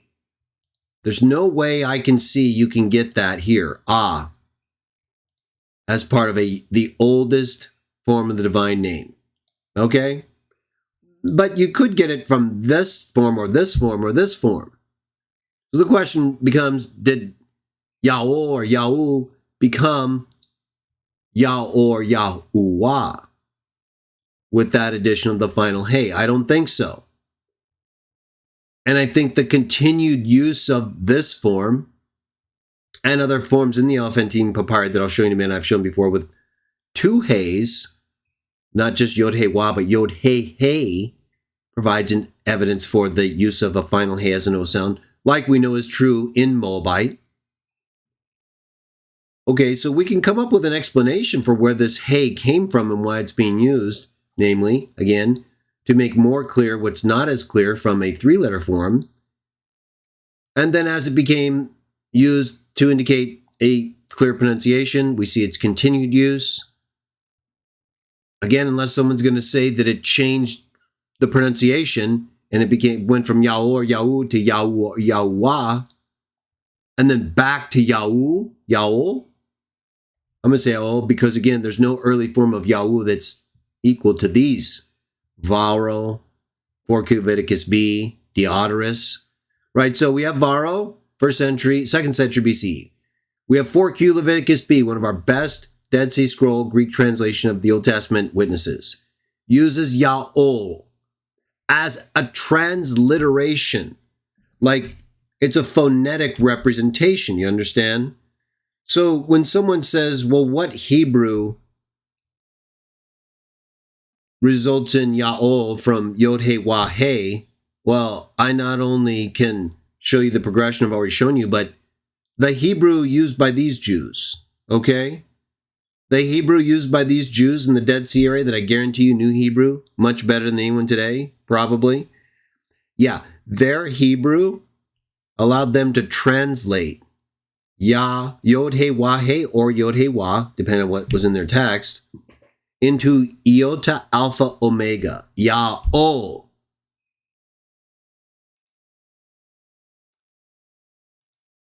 Now, Yah-O, used by the Jews who wrote 4Q Leviticus B in the 1st century BCE, well over 100 years before Jesus started preaching. They understood either Yod He Wah or Yod He Wah He to be pronounceable as Yah-O, right? And they're likely not looking at a text in Leviticus that just uses Yod He, like Jah. Like most other texts of Leviticus, it's probably Yod He Wah He or Yod He Wah, possibly. Regardless, the Jews used Yah-O in Greek, a pronounceable form, right? So whereas in the Mount Ebal inscription, the Moabite stone, the Ketef Hinnom scrolls, and the Lachish inscriptions, and the Elephantine papyri, we can't conclusively say how those were pronounced. We can can't eliminate certain things, but we can't confirm certain things. Once we get into the Greek representations, that does show us exactly how they were pronouncing it. The Greek letters used, for example, by Varro and in 4Q Leviticus B, and in Greek historian Diodorus's history from the same time, basically, as 4Q Leviticus B, right? We've got well over 100-year period here where the Greek form Yah-O is used by Roman scholars, Jews, and Greek historians. That's 3 cultures. They're all saying the same thing, that the name of the God of the Bible is Yah-O. And if we extend it back to the period of the Elephantine papyri, well, then we're going from the 490s, I think the latest dated Elephantine papyrus 495, down to the time when Diodorus likely wrote, or around 30 BCE, or a little earlier. Okay, well, that's almost 500 years of what could only be Yah-O, possibly Yahu, but not with the Greek. 500 years of Aramaic-speaking Jews, Romans, Aramaic, Hebrew-speaking, and Greek-speaking Jews, and Greeks, all saying the divine name is Yah-O, consistent with the very first inscription, or the earliest we have, from the very people God gave his name to. And I believe these intervening uses with a final hey are explainable by the need to indicate the final pronunciation. Right, so we get all the way down here. So if that's the case, if the final hey in the Moabite stone, the Ketef Hinnom scrolls, and the Lachish inscriptions is a marker of a final O sound, well, then we have datable inscriptions and texts from the 13th century all the way down to the 1st century BCE, 1,300 years of Yah-O, or 1,000 years of Yah-O mixed in with several centuries of Yah-O-Wah, if this is an addition of a final ah, which we can't verify and which would not be consistent with the before and after forms and uses in Hebrew, Aramaic, and Greek. Okay, so then we get to the time of Jesus' birth, right? We're going to go a little further here. Hope you guys are having a good time. We're going to go a little further. When we get through this timeline, read a couple texts, partake, and we're done. Remember, after tonight, no live shows planned, at least until I have the translation of Proverbs in my hand. And everything has been updated. The shipping, the pricing, all the stuff I have to do, I mentioned earlier, takes a lot of time. Once I get that done, I'll be back. And when I'm back, you'll know the book is here. I will literally only be back after tonight, within a few weeks though, once it is here and all those things I mentioned are done so that you can actually get a copy. I'll be busy also shipping them out, so I'm going to need some time off to just take care of things. I also want to, I need to change the font on the Trinity Exposed live show.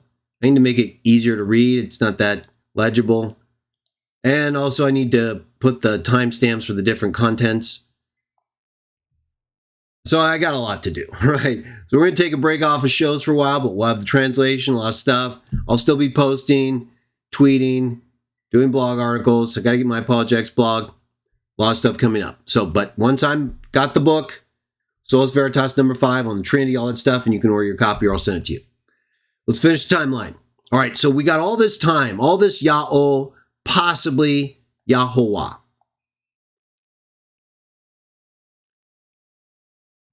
Then we get to Jesus' birth, right? All the way through this point, we've got those forms.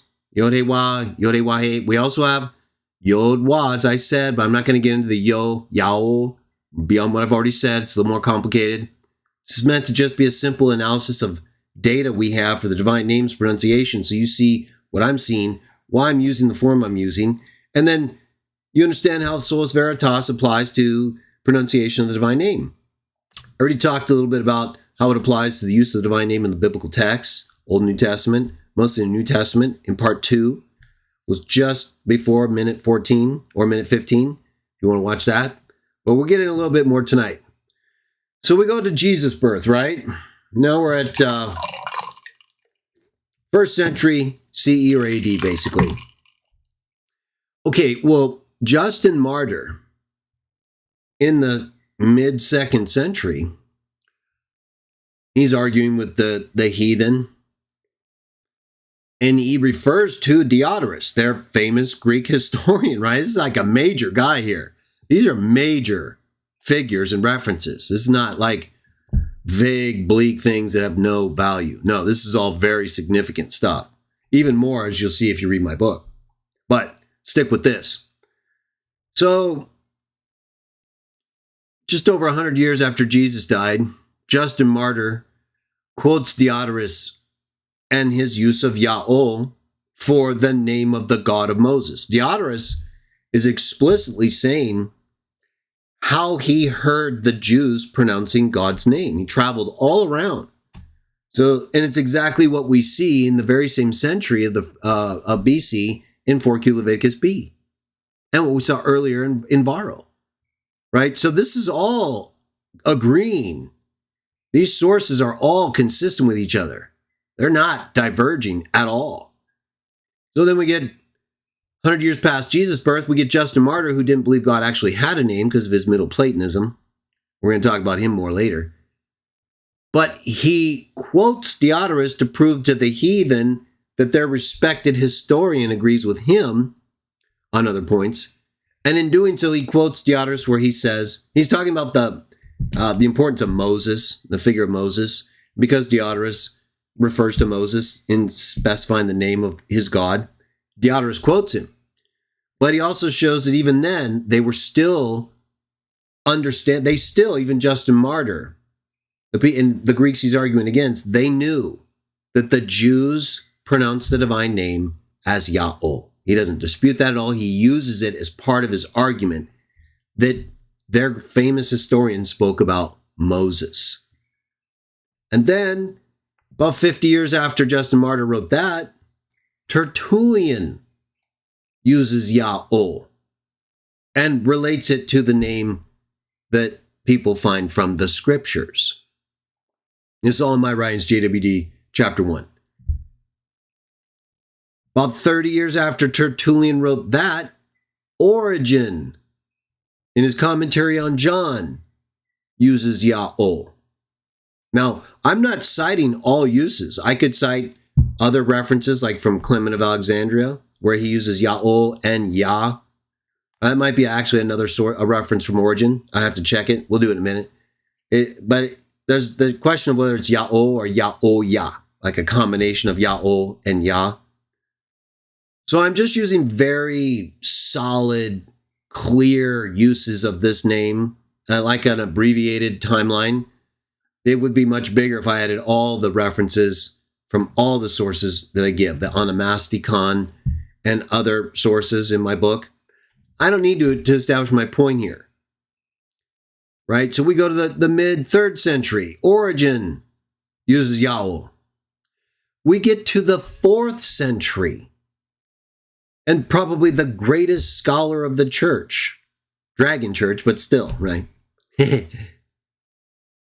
Jerome explicitly states in his commentary on Psalms, it's a reference in my book, we'll read in a moment, that the 4 letters, Yod, He, Wah, He, the full tetragrammaton, can be pronounced Ya'ol. Just like we're seeing all over the place, right? But if what Jerome is saying is true, and while we don't just accept it again because he says it, but he's no dummy, right? He's like a very learned Hebrew scholar, Greek scholar, right? Latin scholar.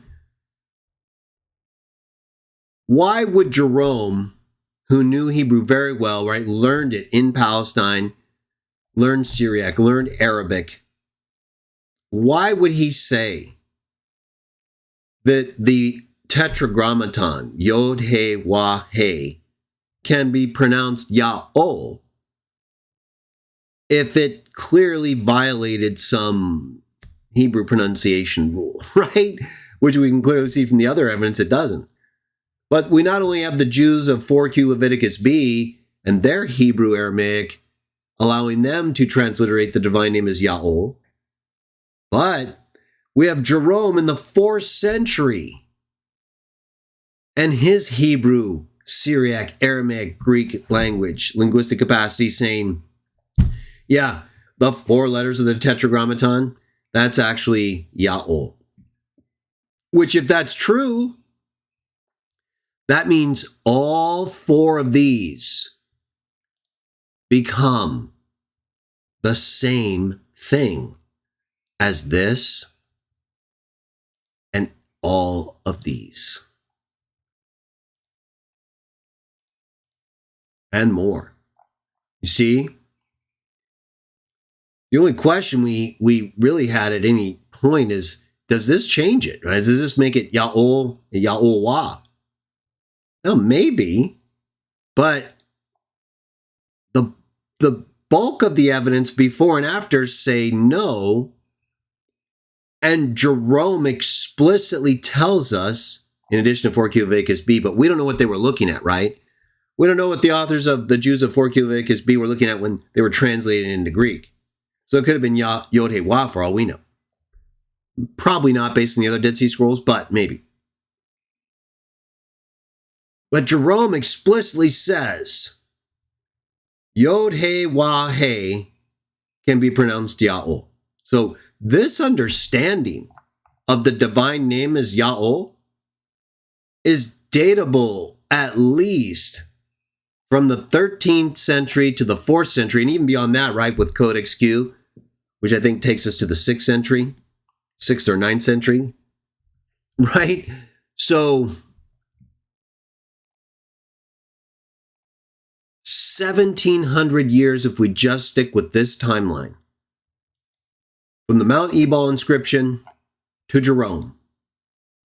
The best evidence is telling us Yod, He, Wah and Yod, He, Wah, He are pronounced the same way. Ya'ol. All right, now let me bring up my book where I discuss some of those things. Okay. So let me actually let me just point out a few things you need to see. So here's that chart that I use to present different forms of the divine name. I don't want to get into all of it right now, But just to show you a couple things.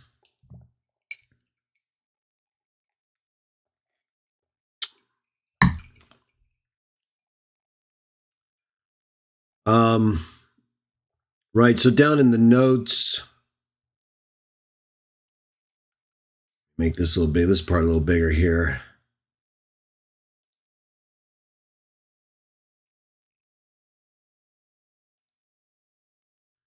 So these are references to the sources I cited from Justin, Tertullian. And I checked the originals on all of these when I did this. The Latin, the Greek, all of it. The reference to borrow. So note 63, when is this? Page 42. This is where I reference Jerome. His commentary on Psalm 8, he writes, the name of Lord in Hebrew language contains 4 letters. Yod, He, Wah, He. Right? The Tetragrammaton. Jerome continues, it is the proper name of God and can be pronounced as Yahweh. The Latin is legi potest Yahweh.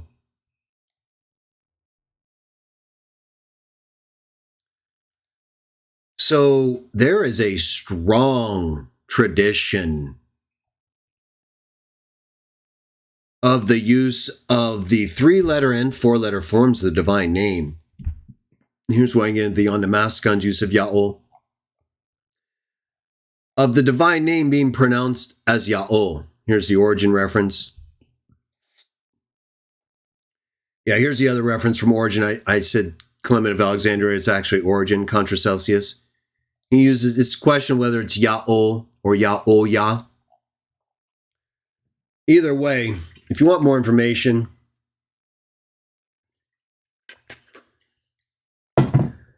you can take a look at this book. So that's a big reason why I have decided to use Yahweh, or in the anglicized form, Ja'ol, versus other forms that are based primarily on later evidence that include a final aspirant ah sound.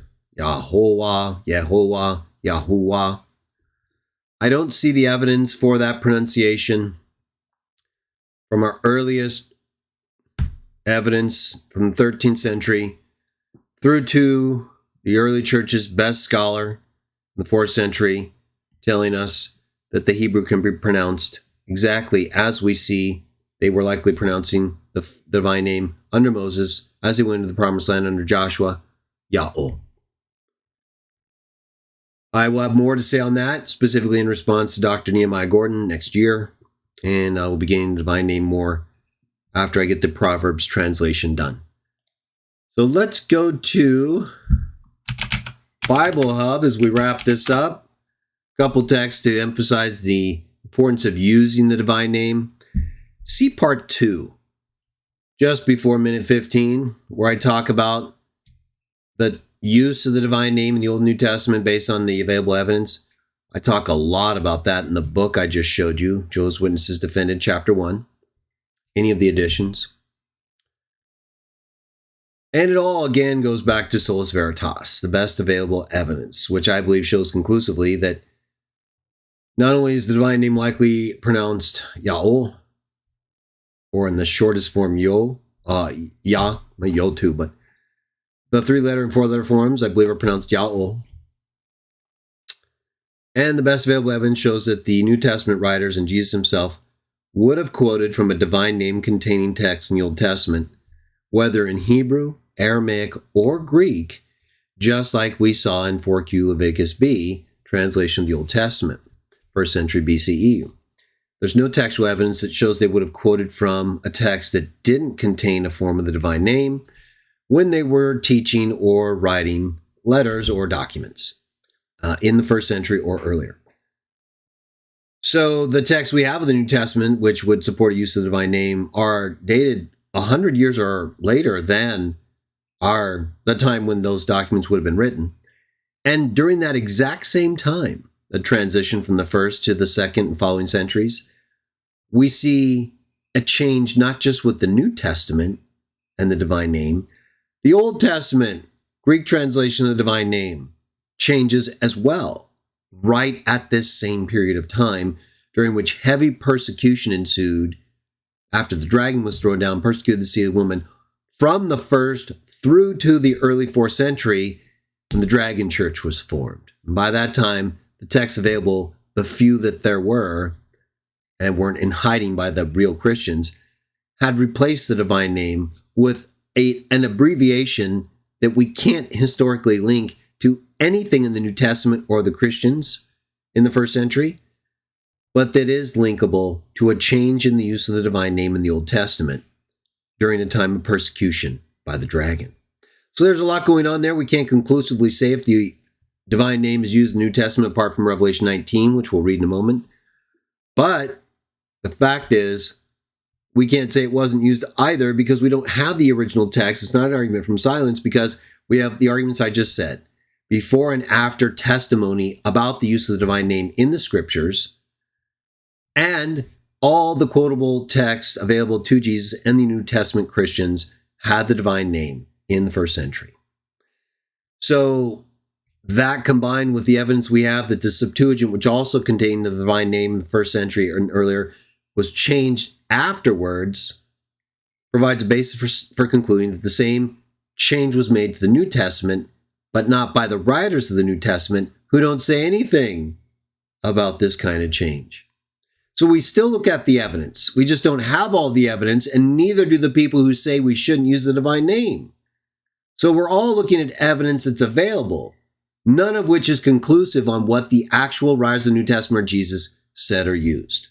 So no one is in any better position than the other, especially given the fact we can't determine where these sacred name abbreviations came from. They all happened at the same time after the first century and the persecution of the Christians and the destruction of the temple. And they use a sacred name abbreviation that even in modern translations today is not continued. So go figure. They criticize us and don't even follow their own practice or earliest convention following the New Testament period. Let's go to the Bible Hub and wrap this up, everyone. In addition to that, think of this when it comes to whether you think the New Testament writers use the divine name, right? Isn't it interesting? They'll ask us, well, why do you use the divine name in the New Testament? The earliest Greek texts of the New Testament don't use it. Well, they do use it in Revelation 19, but in addition to everything else I just said, which shows clearly they would have used it, or you're saying what? Jesus and the New Testament apostles misquoted the name of their God, right? John 20:17. I doubt it. But since neither one of us can say, we have to use the evidence.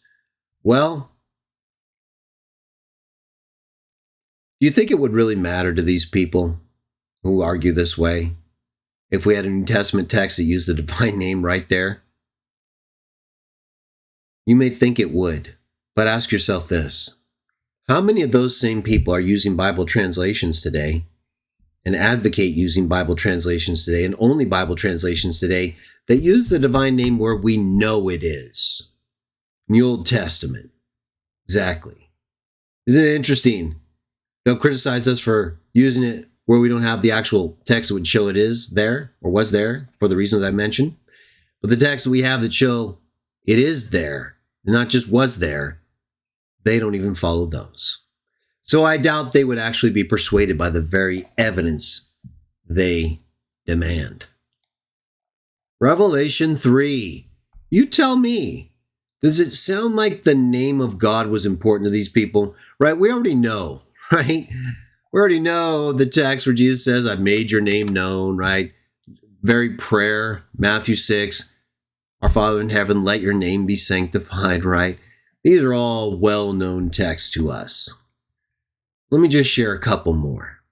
And you tell me, does it sound like the divine name was important to Jesus and these Christians? Revelation 3. Verse 12. This is Jesus talking to the early Christians. The one who is victorious, I will make a pillar in the temple of my God. Never again will they leave it. I will write upon them the name of my God. Does that sound like the name that's written, right? This isn't authority, like they like to lie about all the time, because there is no instance of a person's authority not being related to their actual name when it's meant in that way, right? There's actually a word for authority, exousia, and the word that's used in all these texts, Matthew 20 and here, it's anima. And it only means authority when the actual name is known and used. Sorry, you guys are crazy. Jesus says if we're victorious, he's going to make us a pillar in God's temple. And he's going to write God's name on us, okay? Permanently. So it's an actual name, right? That's written on us. I think that's pretty important. Does it sound like they thought of it and a name that's written as important? The name of the city of my God, right? New Jerusalem. He says it right there, which is coming out of heaven from my God, and I will also write on them my new name. Now, I have a separate video on Answerables Questions number 4 coming up on this, so I'm not going to divert. Focus on the importance of the name, the written name. Does it sound like the early Christians in the apostolic tradition and Jesus teaching himself placed importance on the written name of his and our God? Well, what other name could that be than the name that's used most frequently all throughout non-perverted Old Testaments? And his own new name, which being a new name, even if it's the divine name, like Philippians 2, 9 through 11 proves, temporal, no Trinity, all to God's glory. Exactly. God the Father, his God, our God, John 20, 17. Yeah, I think it's really important that the written name of God is used. Not just because Jesus said he made it known to them and they're going to make it known and we pray about it being held sacred, but because it's going to be written on us, just like his new name and the name of the new city. Last text, one we all know and love, right? One we fulfill and will have a part in fulfilling as we go right on into its fulfillment. Revelation 19:1, after the destruction of that great prostitute, that slut, the great slut, who never shuts up with her false doctrine. After this, I heard what sounded like the roar of a great multitude in heaven shouting, hallelujah, praise Jah. This was not a single word expression until later pagan Christians changed it. It's separate words, everybody, just like in the Psalms. Hallelujah. But when they translated this in the Greek, because it was clearly originally written in Hebrew or Aramaic, they didn't understand that. They understood it as an expression that they even changed from meaning praise Jah. I talk about this in my chapter 1. Just get it and read it if you want it. Look up Revelation 19, praise Jah section. They changed even hallelujah to praise the Lord or praise God. No, it's praise Yah right here. See, alleluia.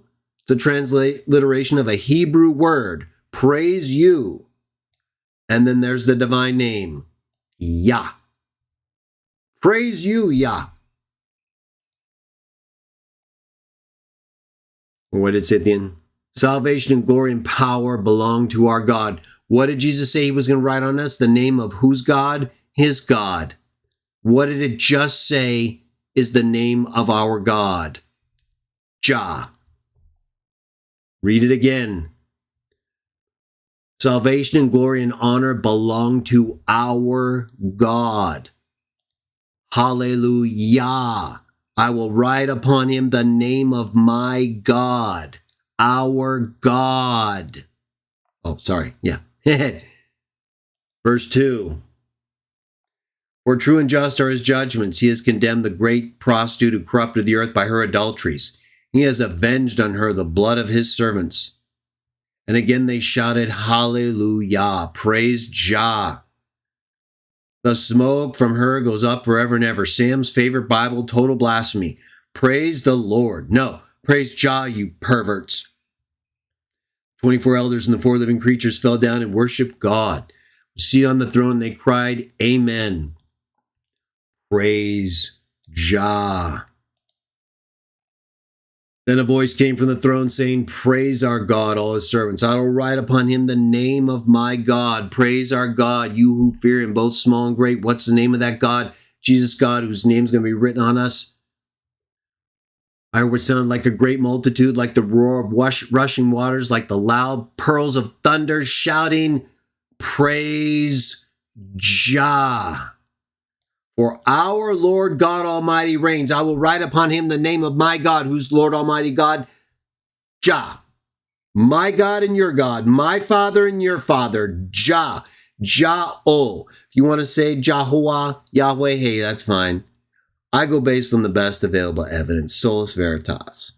Whether that's the divine name, the Trinity, anything else I'm going to teach, or what should be taught, or I make a mistake, I try to make up for it. I highly recommend you follow the same path. It will put you in the strongest possible position so that if any storm comes, any difficulty arises, you will find you have a strong foundation, one that you can use to withstand the attacks and fight back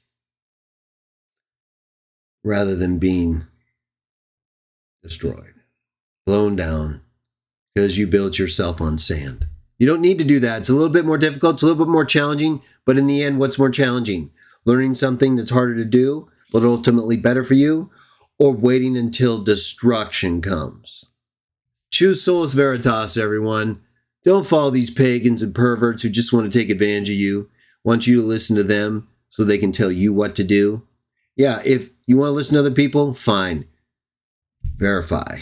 Make sure you're using the best available evidence and reasons for everything you do. And if you don't, you still want to believe in possibilities that aren't the best? Well, for us, as long as you don't contradict one God the Father, Jesus is the firstborn, Savior, and the golden rule, that's okay. Why? Because even though the best available evidence does point to Yah-O, or Yah, the least controversial form, which is why we use that as part of our name, Yah, praise Jah, right here, Revelation 19. Because in the Bible, even though the best available evidence does point to those two pronunciations, Yah and Yah-O, we're not told we only have to use one pronunciation. We're not told God or Jesus or anyone requires one pronunciation of the divine name. We're just expected not to be retards or so unable to process evidence and information made available to us and make a good decision. And we're expected to be able to do that. God's the one who not only chose the people that spoke the language of Hebrew, but divided up the languages of humans throughout the earth, into which the language of Hebrew was translated, including Greek. So I hope that helps you. I hope that helps you when it comes to issues related to the divine name, Solus Veritas, pronunciation of the divine name, development of the divine name and its forms and pronunciation over time. I know it's not the easiest subject, but you can still make a good decision. And in the end, I think we have the best option. Not just Yah-O, but if you can't make a decision on the 3 or 4 letter forms, the Tetragrammaton, go with Jah. That's why we use it. It's not that we avoid, obviously, right? We're like the most into the pronunciation and use of the divine name issues. Among them, Jah is the least controversial. You don't have to argue about the holy name of God, nor should you even over Jah or Yahweh. Try to do it the best way possible if you're going to do it at all. Jah is incontrovertible. And if you speak another language than Hebrew or Greek, well, you can anglicize or adjust the original pronunciation to your language. That's acceptable. Nothing says you can't do that. Again, the Bible doesn't say you can only say the divine name this way. We just have the best available evidence to us. Doesn't say that about the name of Jesus either, right? They didn't say Jesus in Hebrew, Greek, or Aramaic. And yet that's the name given among them in those languages to be saved. We should just use the best available evidence. And if we're anglicizing names based on that evidence, we're not hurting anybody. The Bible doesn't say you have to pronounce Yahweh or Jesus this way. Help people where it's going to be constructive. Be accommodating so you don't perv out and make all these difficult requirements for people who are just trying to hopefully worship God and follow Jesus. But don't shy away from discussing the best evidence, right? That's what we use, Sola Veritas. And if people don't want to use the best available evidence for things like the divine name, well, then they can use whatever they want, as long as they're not going to contradict you or anyone else who does use it. So with that in mind, let me just say hi to anyone else who showed up. We had a good group here tonight. Lalo 26, Czar, Betsy, Sonia Carbajal, Tarantula Clan, George Plowman, very nice. If I missed anyone else, I apologize. George Lopez, good to see you. Right, nice group. You guys are having a good time. So, translation's coming. Everyone will be here soon. I'll be live again next and put up a notice when I actually have it in my hand in this room, okay? Everything else is updated that needs to be updated so that I can ship it out. We can get this out in the hands of as many people as possible as we make known the name of our God throughout the earth and the name of his Son, the Messiah. With that in mind, we will partake. I got Crazy Rabbits here. She's ready for her petting. She's come to get her petting. She's come to get her petting right here. I got your petting right here. You little petting. Take a little petting right there. You good girl.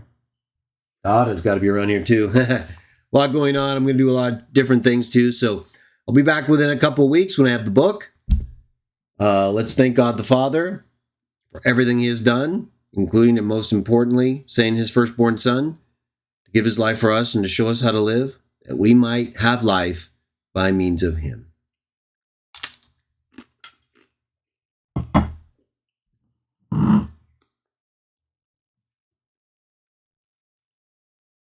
Similarly with his blood as with his body, the things he gave on our behalf to redeem us from the fall of our first human parents that led us into sin and death.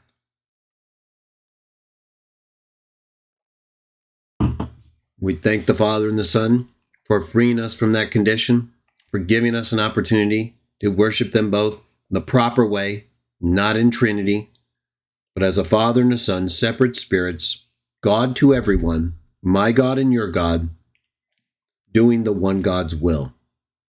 And that's what we're going to keep doing. So I pray that you will all be encouraged and strengthened by our time today, this evening, that you'll take the things we've learned, apply them. Enjoy watching any of the other videos or anything else on the channel that might be helpful to you while I take time to get this book ready and out. I'll be back in a few weeks. I will post in the community section if you want updates. And until then, may Jah bless you. In Jesus' name.